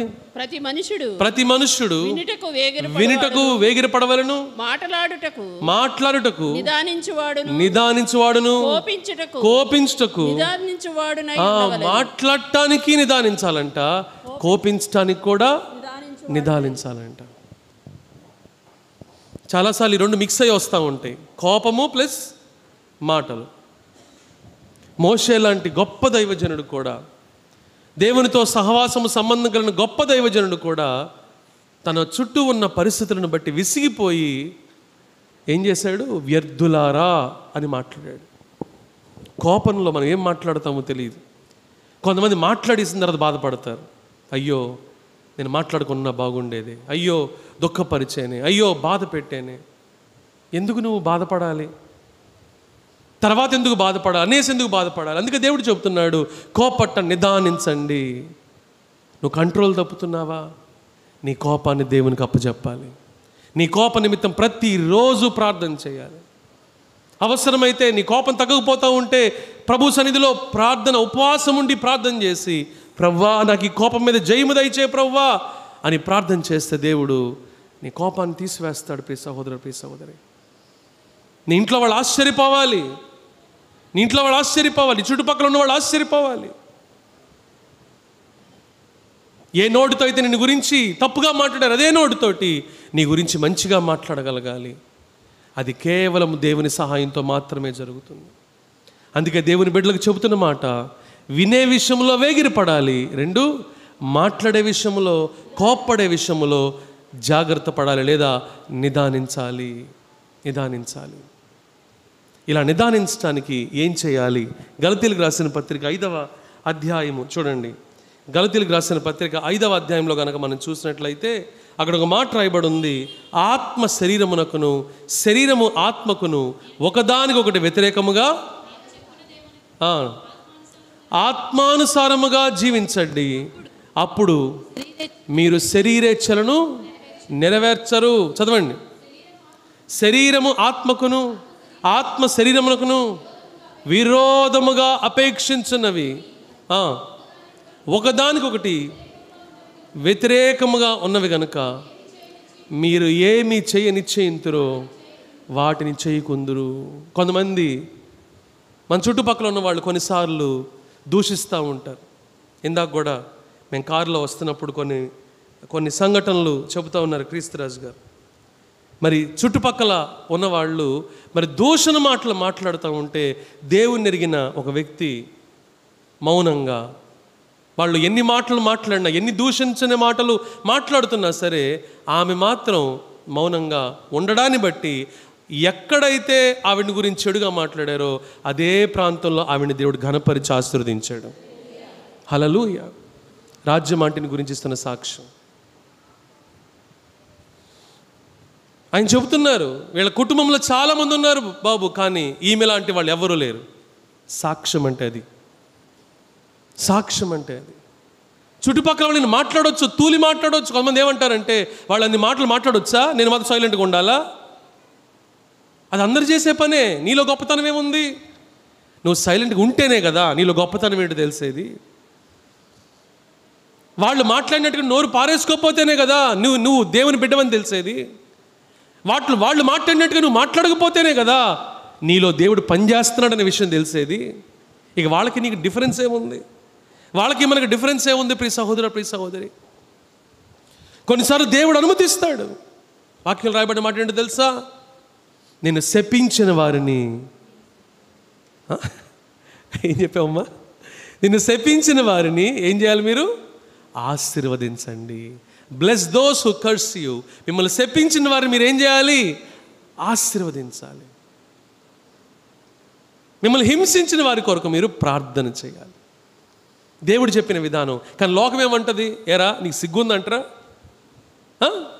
నీకు సిగ్గుంది అసలు కొంచెమన్నా సరే? చీము నెత్తురుంది అసలు నీకు? వాళ్ళని మాటలు మాట్లాడుతాను, ఎలా కూర్చుంటావు అలాగా? భక్తి ఉండాలి బాబు, పిచ్చి భక్తి ఉండకూడదు, వెర్రి భక్తి ఉండకూడదు. రెచ్చగొడతారనమాట అపవాది. ఇలాంటి వాళ్ళని దూరుద్ది అనమాట. అపవాది రెచ్చగొడతా ఉంటుంది, నువ్వెందుకు ఇలా ఉండాలి, నువ్వెందుకు ఇలా ఉండాలి? నువ్వు నోరు మూసుకుంటే నిన్ను అందరు చేతగాని వాళ్ళు అనుకుంటారు. నువ్వు నోరు మూసుకుంటే అందరు నిన్ను అడ్వాంటేజ్ కింద తీసుకుంటారు. నువ్వు నోరు మూసుకుంటే అందరు నీ గురించి తక్కువగా చేసి మాట్లాడతారు. అపవాది చెప్పే మాటలు ఇవి. నువ్వు ప్రభువు కోసం మౌనంగా ఉంటే ప్రభువు నీ పక్షాన యుద్ధం చేస్తాడు. హల్లెలూయా, హల్లెలూయా. నువ్వు ప్రభు కోసం నిలబడితే ఇలాగే ఒక ఆయన మాట్లాడుతున్నాడు. కొన్ని సంవత్సరాలు మాట్లాడాడండి. ఒక మాట అన్నాను నేను, ఈయన మారనన్నా మారుతాడు, లేదా పోనన్నా పోతాడు అని చెప్పిన సంవత్సరానికి ఆయన వెళ్ళిపోయాడు. ఇక లేడు. నిజమండి. ఎల్లకాలం దేవుడు చూస్తూ కూర్చోడు. ఎల్లకాలం దేవుడు అవకాశం ఇస్తూ కూర్చోడు. ఎల్లకాలము ఎదుటి వాళ్ళు మాట్లాడుతూ ఉంటే ఆయన చూస్తూ కూర్చోడు. నువ్వు ఆయన్ని బట్టి తగ్గించుకున్నావని ఆయన తెలిసినప్పుడు నీ పక్షాన ఆయన నిలబడతాడు. హల్లెలూయా, హల్లెలూయా. కాబట్టి ప్రియ సహోదరి, అలా అని చెప్పేసాను, ప్రభువా నేను మౌనంగా ఉంటాను, నువ్వు చూసుకో ప్రభువా, ఏదో ఒకటి అద్భుతం చేయి ప్రభు. అలాంటి ప్రార్థనలు చేయమాకండి. అర్థమైందా? నేను మౌనంగా ఉంటాను కానీ ప్రభువా వాళ్ళకి ఏదో ఒకటి జరగాలి, వాళ్ళు తెలియాలి ప్రభు, వాళ్ళకి ఏదో ఒకటి జరగాలి. తెలియటం అని చెప్పానంటే ఏదో ఒకటి జరిగితే తెలియటం కాదు. దేవుడు వాళ్ళకి అర్థమయ్యే రీతిలో మాట్లాడాలని చెప్పని కోరుకోవాలే కానీ వాళ్ళకి ఏదో నష్టం కలగాలనో లేకపోతే కష్టం కలగాలనో ఎప్పుడు కోరుకోవద్దు. ప్రియ సహోదరి, ఒక పెద్ద ఆవిడ నాతో చెప్పారు ఈ మాట. అయ్యా, నా భర్త బాగా వేధించేవాడు, హింసించేవాడు. నేను మందిరానికి వెళ్తుంటే అస్సలు ఇష్టపడేవాడు కాదు. ఇష్టానుసారంగా మాట్లాడుతుంటే ఆ మాటలు వినలేమయ్యా, అవన్నీ భరించలేక నేను అన్నాను, ప్రభువా ఒక్కసారి గట్టిగా బుద్ధి చెప్పు ప్రభువా అని ప్రార్థన చేసిందంట ఆవిడ. ఒక్కసారి గట్టిగా బుద్ధి చెప్పు ప్రభువా, తెలిసేలాగా చేయి ప్రభువా అని చెప్పేసిందని ఆవిడ ప్రార్థన చేస్తే, మరి ప్రభు ఎందుకు ఆ మాట అన్నాడో నాకైతే తెలియదు కానీ ప్రభువుకి తెలియాలి, ఆవిడకి తెలియాలి. ఆయనకి యాక్సిడెంట్ అయింది. ఇప్పటికి ఎన్ని సంవత్సరాలు నాకు తెలిసి నేను ఆవిడని చూసే దాదాపుగా 7-8 సంవత్సరాలు అవుతుంది దాదాపుగా. అంతకన్నా ముందు నుంచే ఆయన ఆ పరిస్థితిలో ఉన్నాడు. ఈరోజు ఆవిడ అంటుంది, అయ్యా నేను అనవసరంగా ప్రార్థన చేశాను, తప్పు చేశానయ్యా, నేను నా భర్త ఎలాగ అయిపోయాడు, నా భర్త ఏ పని చేయాలని నా మీద ఆధారపడాల్సి వస్తుంది, ఇది నాకు శిక్షలాగుందయ్యా అని చెప్పాను. గమనిస్తున్నారా? కాబట్టి ఎప్పుడు కూడా అవతల నాశనం కోరుకోవద్దు. ఎదుటి వాళ్ళు అలా అయిపోవాలని చెప్పని కోరుకోవద్దు. వాళ్ళు మారాలని చెప్పని కోరుకోండి తప్ప, వాళ్ళు మార్పు చెందాలని చెప్పని కోరుకోండి తప్ప, ఎప్పుడూ కూడా వాళ్ళకి నష్టం కలగాలనో నాశనం కలగాలనో ఇంకేదైనా ఇబ్బంది కలగాలనో ఎట్టి పరిస్థితుల్లోనూ మనం కోరుకోకూడదు. ప్రియ సహోదరుడా, ప్రియ సహోదరి, దేవుని బిడ్డలు అవసరమైతే నష్టపోతారేమో, అవసరమైతే శ్రమ పడతారేమో, కానీ ఎదుటి వాళ్ళ నాశనాన్ని కోరుకునే వాళ్ళు దేవుని బిడ్డలు కానే కారు. ప్రియ సహోదరి, నేను గుర్తుపట్టాలంటే ఏదో అంటారు కదా సామెత, అన్నమంతా ఉడికిందిలో తెలుసుకోవడానికి మెతుకు జాలంట. నీలో ఈ ఒక్క లక్షణం చూస్తే చాలు నువ్వు దేవుని బిడ్డవో కాదో చెప్పేయచ్చు. హల్లెలూయా. ప్రియ సహోదరి, దేవుడే కనుక మన పట్ల అలా వ్యవహరిస్తే, మనం చేసిన ప్రతి తప్పుకు శిక్షించడం మొదలు పెడితే మనం బ్రతుకుతామా? అసలు బ్రతకగలమా? మనం ఎన్ని లోటుపాట్లు మనలో ఉన్నాయి, ఎన్ని అవిధేయతలు మనలో ఉన్నాయి. కానీ దేవుడు ఎంత ఓపిక పడుతున్నాడు, ఎంత కృప చూపిస్తున్నాడు, ఎంత దీర్ఘశాంతం వహిస్తున్నాడు, ఎన్నిసార్లు మనతో మాట్లాడే ప్రయత్నం చేస్తున్నాడు. ఈరోజు కూడా మాట్లాడుతున్నాడు, ఇప్పుడు కూడా మాట్లాడుతున్నాడు. హల్లెలూయా. మరి ఇదే ఎదుటి వాళ్ళ విషయంలో వర్తించదా? కాబట్టి ప్రియ సహోదరి, మాట్లాడే విషయంలో, కోప్పడే విషయంలో నిదానించాలి. ఆచితూచి మనం అడుగులు వేయాలి. అలా అడుగులు వేయాలి అని చెప్పనంటే ఆత్మానుసారంగా జీవించాలి. ఎలా జీవించాలి? ఆత్మానుసారంగా. ఈ ఆత్మానుసారంగా ఎప్పుడు జీవించగలుగుతామంటే ప్రార్థనా జీవితం కలిగి ఉన్నప్పుడు మాత్రమే ఆత్మానుసారంగా జీవించగలుగుతాం. హల్లెలూయా.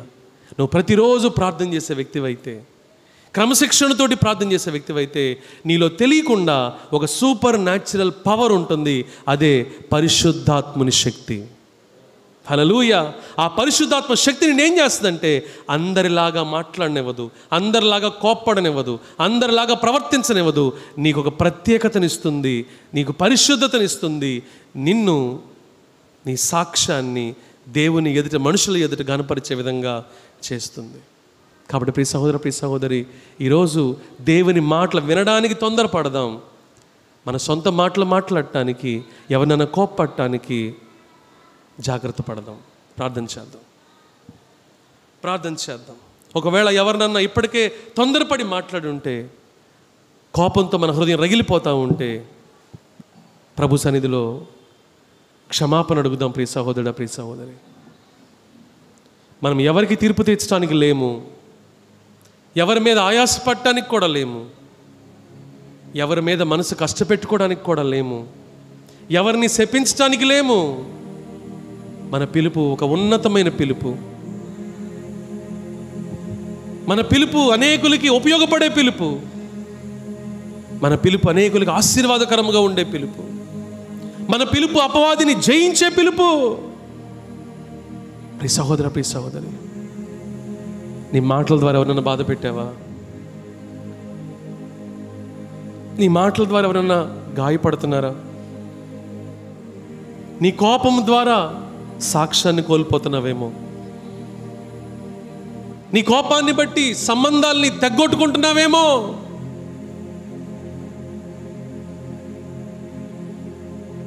నీ ఆత్మీయ జీవితాన్ని నీ కోపమే నాశనం చేస్తుందేమో. ఈరోజు ప్రభువు నీతో మాట్లాడుతున్నాడు.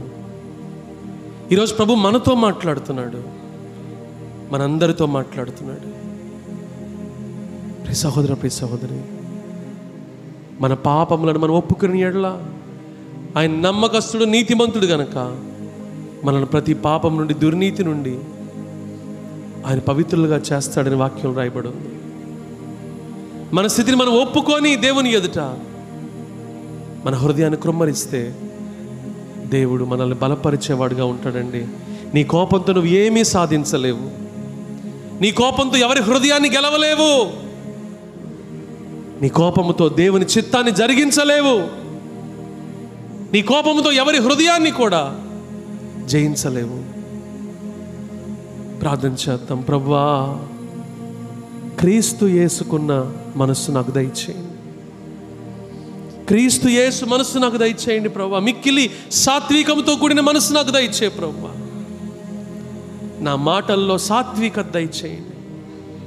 ఒకవేళ తొందరపడి ఎవరైనా మాట్లాడేవేమన్నా, నీ మాటలను బట్టి అవతల వాళ్ళు గాయపడ్డారా, క్షమాపణ అడుగు, తప్పులేదు.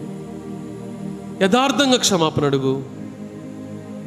నేను నిన్ను బాధ పెట్టుంటే అని చెప్పొద్దు. నీకు తెలుసు ఎదుటి వాళ్ళు బాధపడ్డారో లేదో. నీ మాటలను బట్టి ఎవరన్నా బాధపడి ఉంటే వానికి క్షమాపణ అడుగు. నీ కోపాన్ని బట్టి ఎవరన్నా గాయపడి ఉంటే క్షమాపణ అడుగు. ప్రియ సహోదర, ప్రియ సహోదరి, దేవుని మాట వినడానికి సిద్ధపడు, ఇష్టపడు.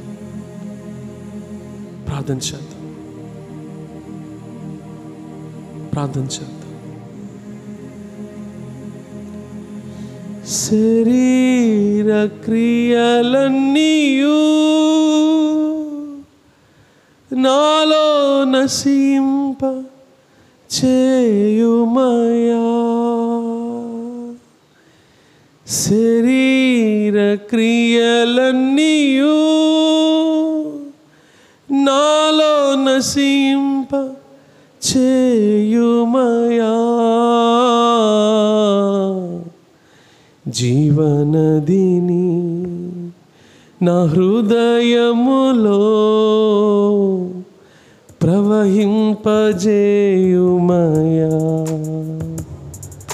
జీవనదిని నా హృదయములో ప్రవహింపచేయుమయా.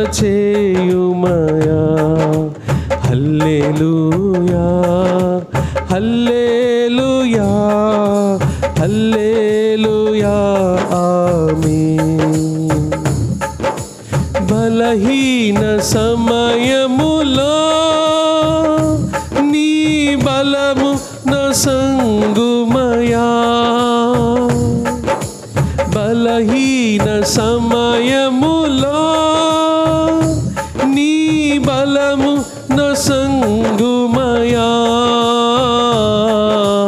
జీవనదిని నా హృదయ ప్రవహింపజేయుమయా నా యేసయ్యా జీవనదిని నా హృదయములో ప్రవహింపజేయుమయా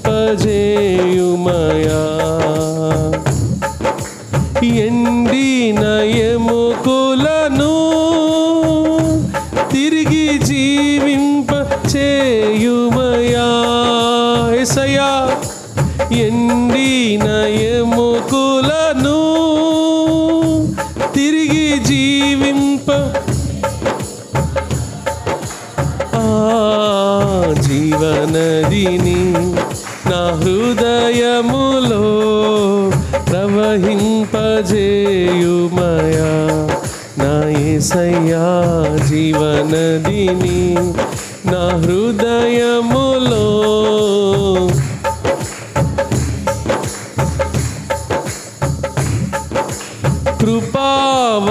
కృపావరములతో నన్ను ఫలింపచేయుమయా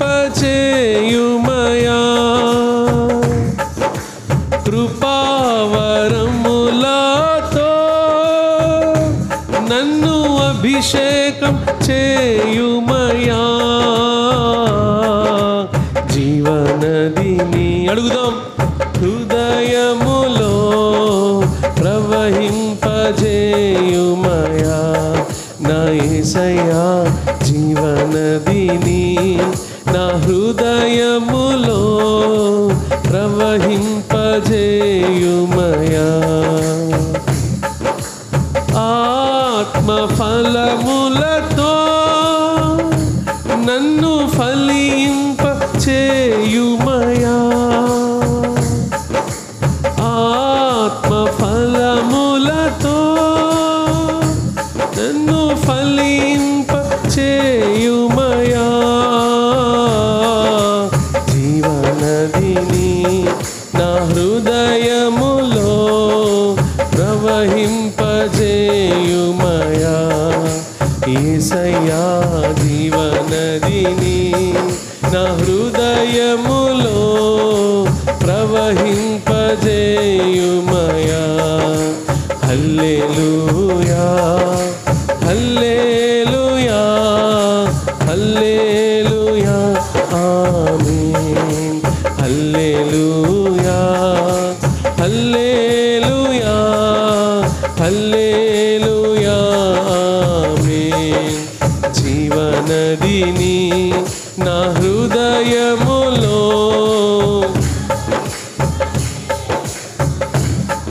నా యేసయ్యా జీవనదిని నా హృదయములో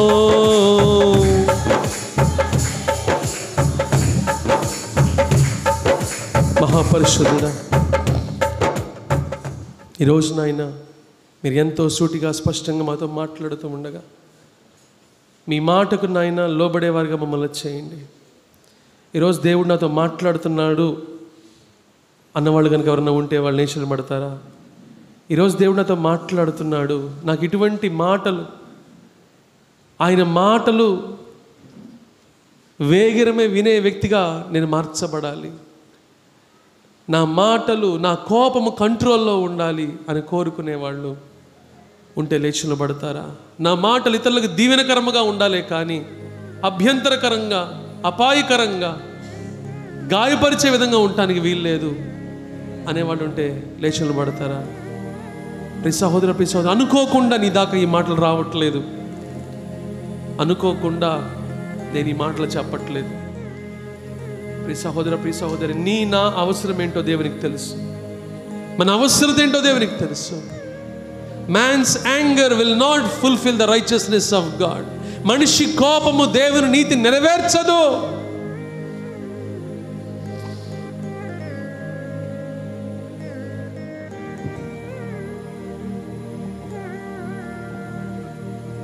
నీ కోపం గాయపరిచిందేమో, నీ మాటలు గాయపరిచాయేమో,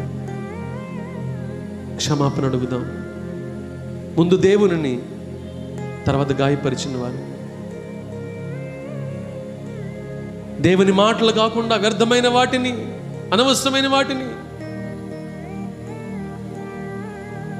వింటున్నట్లయితే సరిచేసుకుందాం. మహాపరిశుద్ధుడా, ఎంతమంది అయితే మీ వాక్యాన్ని విని స్పందించి ఈరోజు లేచి నిలబడ్డారో, దేవుడు నాతో మాట్లాడుతున్నాడు అనే గ్రహింపుతో ఈరోజు ఎంతమంది అయితే లేచి నిలబడ్డారో, నా మాటలు ఆశీర్వాదకరంగా ఉండాలి, శాపగ్రస్తంగా కాదు, గాయపరిచే విధంగా కాదు.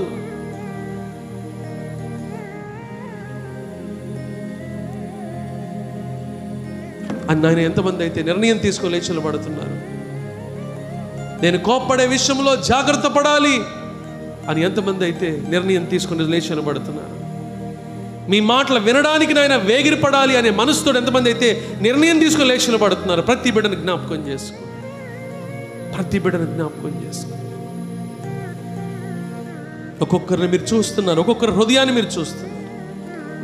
మీ పరిశుద్ధ రక్తాన్ని మీ బిడ్డ మీద ప్రోక్షించండి, మీ పరిశుద్ధ రక్తాన్ని మీ బిడ్డల మీద ప్రోక్షించండి. మీ గాయపడాల్సిన బిడ్డలు తాకండి,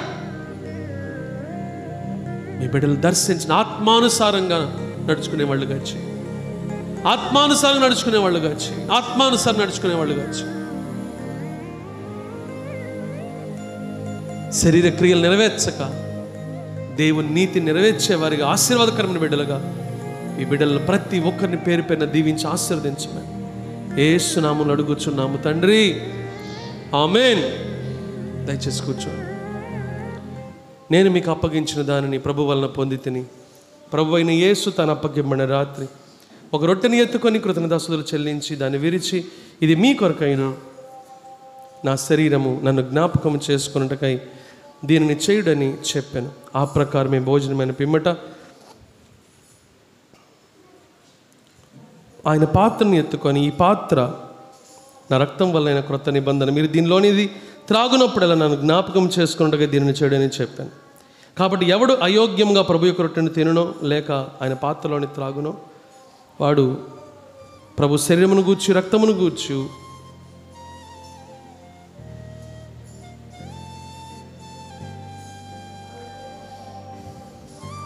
కాబట్టి ప్రతి మనుషుడు తను తాను పరీక్షించుకోవలను, అలాగూ చేసి ఆ రొట్టెను తిని ఆ పాత్రలోని త్రాగవలను.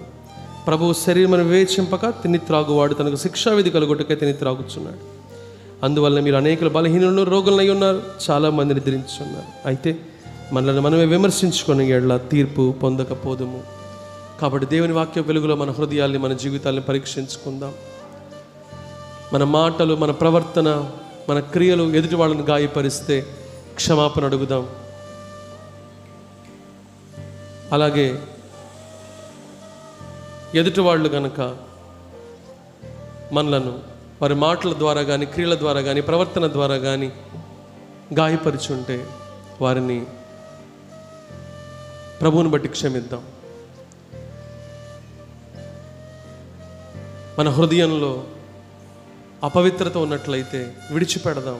మన జీవితాల్లో అబద్ధం ఉన్నట్లయితే తీసివేసుకుందాం.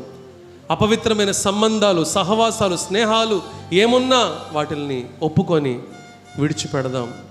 ఎవరన్నా వడ్డీలు ఇస్తుంటే అలాంటి వాటిల్ని తీసివేసుకుందాం. ఈరోజు దేవునితో సమాధాన పడదాం, మనుషులతో సమాధాన పడదాం. దేవుని ఎదుట, మనుషుల ఎదుట మంచి సాక్ష్యము కలిగి జీవించడానికి మనల్ని మనం అప్పగించుకుందాం.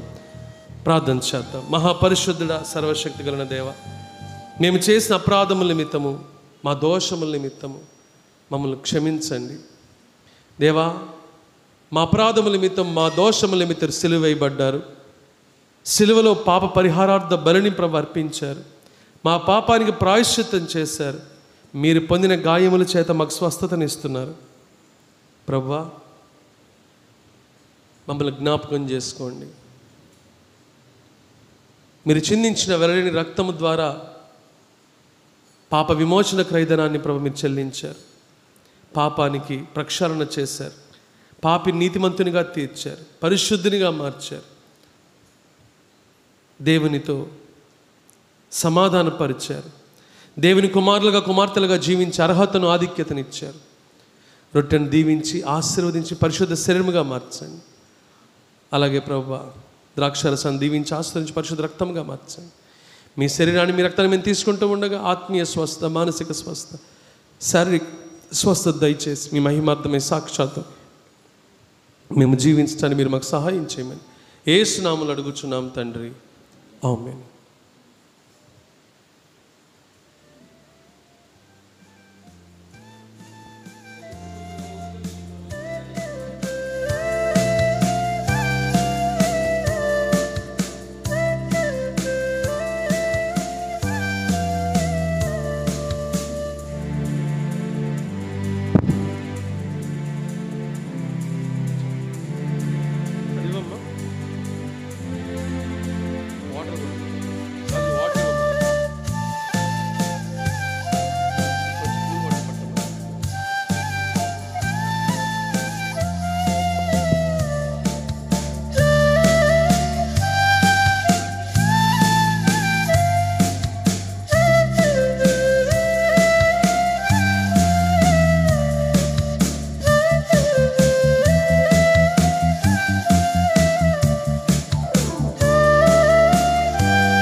వెళ్ళొచ్చు కదండి.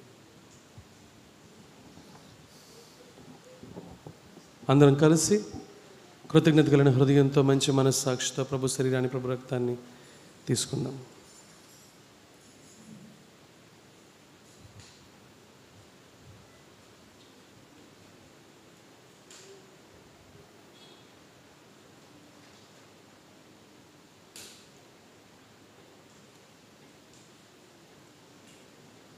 అందులేసినట్లయితే ప్రార్థన చేసుకుందాం.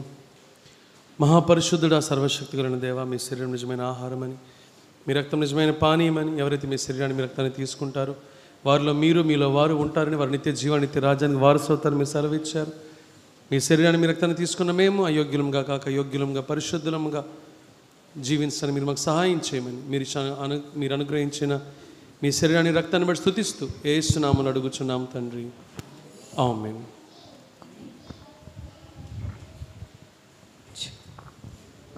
స్తోత్రము సేయరే సోదరులార మనాత్మలతో తండ్రి, ధాత్రిని మన పరమాత్ముని వాకులు స్తోత్రములో కలిపి, ఇచ్చట ప్రేమలకిదియే కడవరి వచ్చియున్నదేమో, ఆచట మనమందరము కలసికొని ఆనందింతుముగా, పరమ తండ్రితో ప్రభు యేసునితో పరిశుద్ధాత్మునితో స్థిరముగా నుందుము మరి దూతలతో పరలోకమునందు.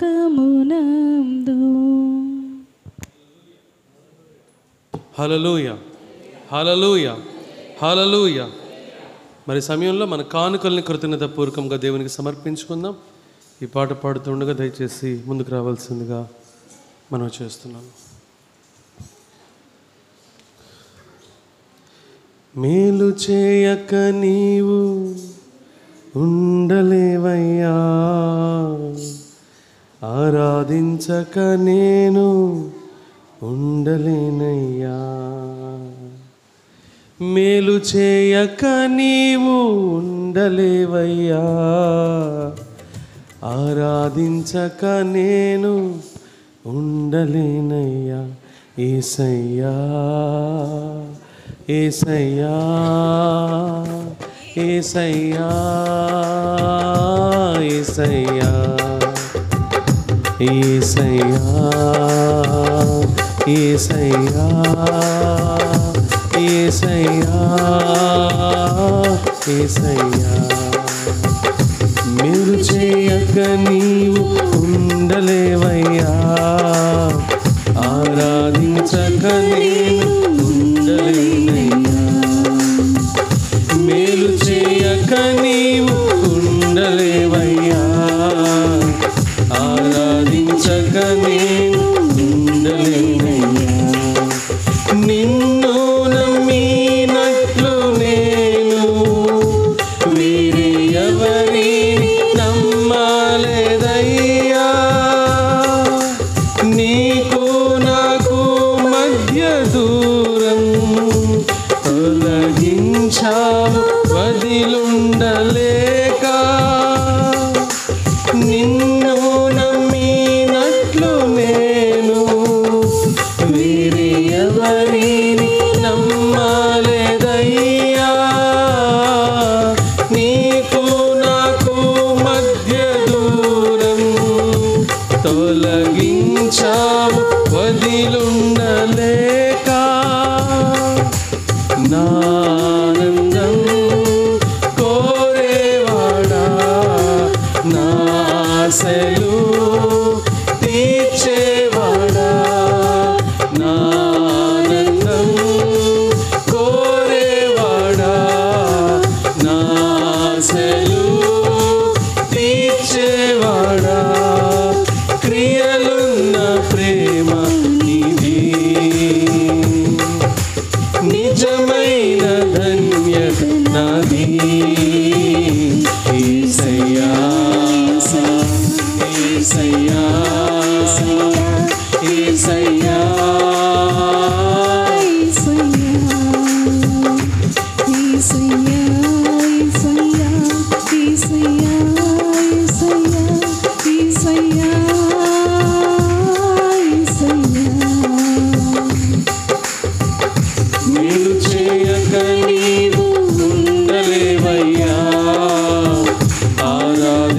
చేయక నేను ఉండలేనయ్యా, మేలు చేయక నీవు ఉండలేవయ్యా, ఆరాధించక నేను ఉండలేనయ్యా.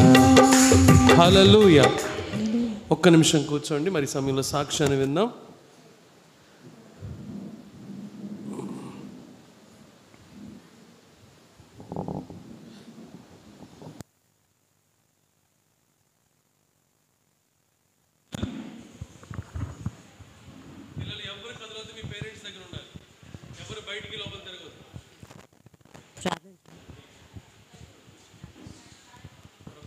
సాక్ష్యం చెప్తుండగా బలపరిచి ధైర్యపరిచి మీ ఆత్మతో నింపి మీ మహిమకరంగా సాక్ష్యం చెప్పండి, సహాయం చేయండి. చేస్తున్నాము అడుగుతున్నాను. మీ అందరికీ నా వందనాలండి. సమయం ఇచ్చిన బాబుకి కృతజ్ఞ వందనాలు. 3 నెలల క్రితం అయితే మా మనవరాలు మా ఇంట్లో మిస్సీగా చేతులు పడిపోయినాయి. అదే మిస్సీలో చేతులు పడినాయి. 3 ఏళ్ళు దెబ్బతిన్నాయి.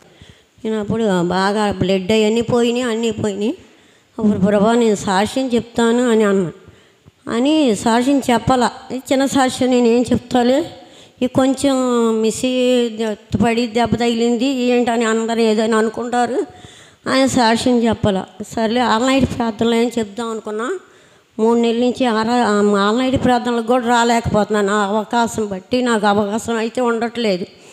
దాన్ని బట్టి నేను ప్రభా నేను మరి సాక్ష్యం చెప్పాలి ఎలాగా అని చెప్పి అనుకుంటప్పుడు మళ్ళీ రెండోది నేను గోడ మేంచి పడిపోయాను. కానీ దేవుడు హస్తం వచ్చి నన్ను వెనక పట్టుకొని ఒక్క దెబ్బ కూడా తగలలేదు. అదే ఎవరైతే అన్యులైతే మాత్రం నడిమిరిగిపోయేది. నాకైతే దేవుడు ఆ కాపుదాలు కూడా దయచేసి నాకు గుర్తు చేశాడు. నువ్వు చిన్నదైనా పెద్దదైనా దేవుడి సన్నిధిలో ఒప్పుకున్నా కూడా అది నువ్వు చెయ్యాలి. నువ్వు నిబంధన చేసుకుంటాడు, చిన్నదేంటి పెద్దదేంటి అది చెయ్యాలి, నువ్వు సాక్ష్యం చెప్పాలి కదా అన్నాడు. దేవుడు నన్ను హెచ్చరించాడు. అయినా కానీ నేను దానికి కూడా నేను లోబడ. మళ్ళీ దేవుడు దర్శనం చూపిస్తున్నాడు, వ్యాపారం తీసివేస్తానంటాడు ప్రభా. అప్పటికీ నేను గ్రహించట్లే ఏంటి ఈ కీడు, వ్యాపారం అయితే ఉండట్లేదు, అంత సేటుగా ఉన్న వ్యాపారం ఎందుకు పడిపోతుందని నేను ఎంతగానో కుంగిపోతున్నప్పుడు ప్రభా ఎలాగ నా పోషాకారం ఏంటయ్యా, మరి వ్యాపారం కూడా లేదు, అది వరకు బాగుండేదని నేను అనుకున్నా. కానీ నేను సాక్ష్యం చెప్పలేదు, నాకు గ్రహింపు రావట్లే అప్పటికి కూడా. తర్వాత మళ్ళీ 3 రోజులు ఉపాస దినంలో బాబు ప్రార్థన చేస్తానికి అందరు రమ్మన్నారు సంగముగా. ఇంకా నా భర్త శోధింపు మాట, ప్రభా నువ్వు వెళ్ళొద్దు, 360 రోజులు చర్చికి వెళ్తావా, నువ్వు ఎక్కడికి వెళ్ళొద్దు, ఇంట్లోనే ఉండాను అని అన్నాడు. ప్రభా ఏంటి ఈ కీడు నాకని నాకు అప్పటికీ గ్రహింపు రావట్లే. నేను సాక్ష్యం చెప్పలేదు కదా, కీడు పొందుకుంటున్నానని అప్పటికి నేను సాక్ష్యం చెప్పకుండా మౌనంగా ఉన్నా. సరే అని మొన్న ఆదివారం కూడా ప్రార్థనకు రాలేకపోయినమాట. నా మనసు ఏంటి ఇట్లాగా దేవుడి సన్నిధికి వెళ్తుంటే సాతాను ఇంటికి ఎంత నన్ను బయలు ఇది చేస్తుంది, నేను దేవుడి సన్నిధిలో ఎదగాల కదా, మరి నాకెందుకు ఇది కోల్పోతున్నానని అంటే అప్పుడు మళ్ళీ రాత్రి నాకు దేవుడు గ్రహింపించాడు. నువ్వు సాక్ష్యం చెప్పలేదు కదా, నీకు అన్నీ ఇలా జరుగుతున్నాయని దేవుడు నాకు గ్రహించినప్పుడు ఇప్పుడు కూడా నేను ఏం చేశాను, సాక్ష్యం ఎందుకు ఈ చిన్న సాక్ష్యం ఏం చెప్తానంటే అప్పుడు దేవుడు గద్దెత్తున్నాడు, నీ చిన్నదా పెద్దదా దేవుడి సన్నిధిలో నువ్వు ఒప్పుకొని ఇడిచే ఏదైనా కానీ నువ్వు మాట్లాడాలి, దేవుడి సన్నిధిలో నువ్వు సాక్ష్యం చెప్పాలని దేవుడు గద్దిచ్చాడు. అందుకని చిన్న సాక్ష్యం దీవించిన గాక. మరి సమయం ఇచ్చిన బాబుకి మీ సంఘం అందరూ నా భర్త కోసం ఇంకా నేను సేవలో ఎదగాలి, ప్రార్థన ప్రతి నియమకం గుడికి నేను వచ్చేటట్టుగా నా గురించి నా భర్త గురించి మా పాపల గురించి కూడా ప్రార్థన చేయమని ఇచ్చే సాక్ష్యం జీవించిన కాక. ఆమేన్. ప్రార్థన చేసుకుందాం, అందరం లేచి నిలబడదాం. ముగింపు ప్రార్థన.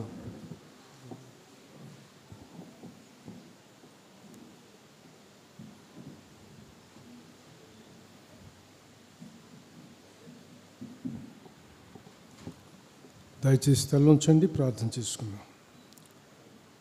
మహోన్నతుడా, మహాగణుడా, గొప్ప దేవ,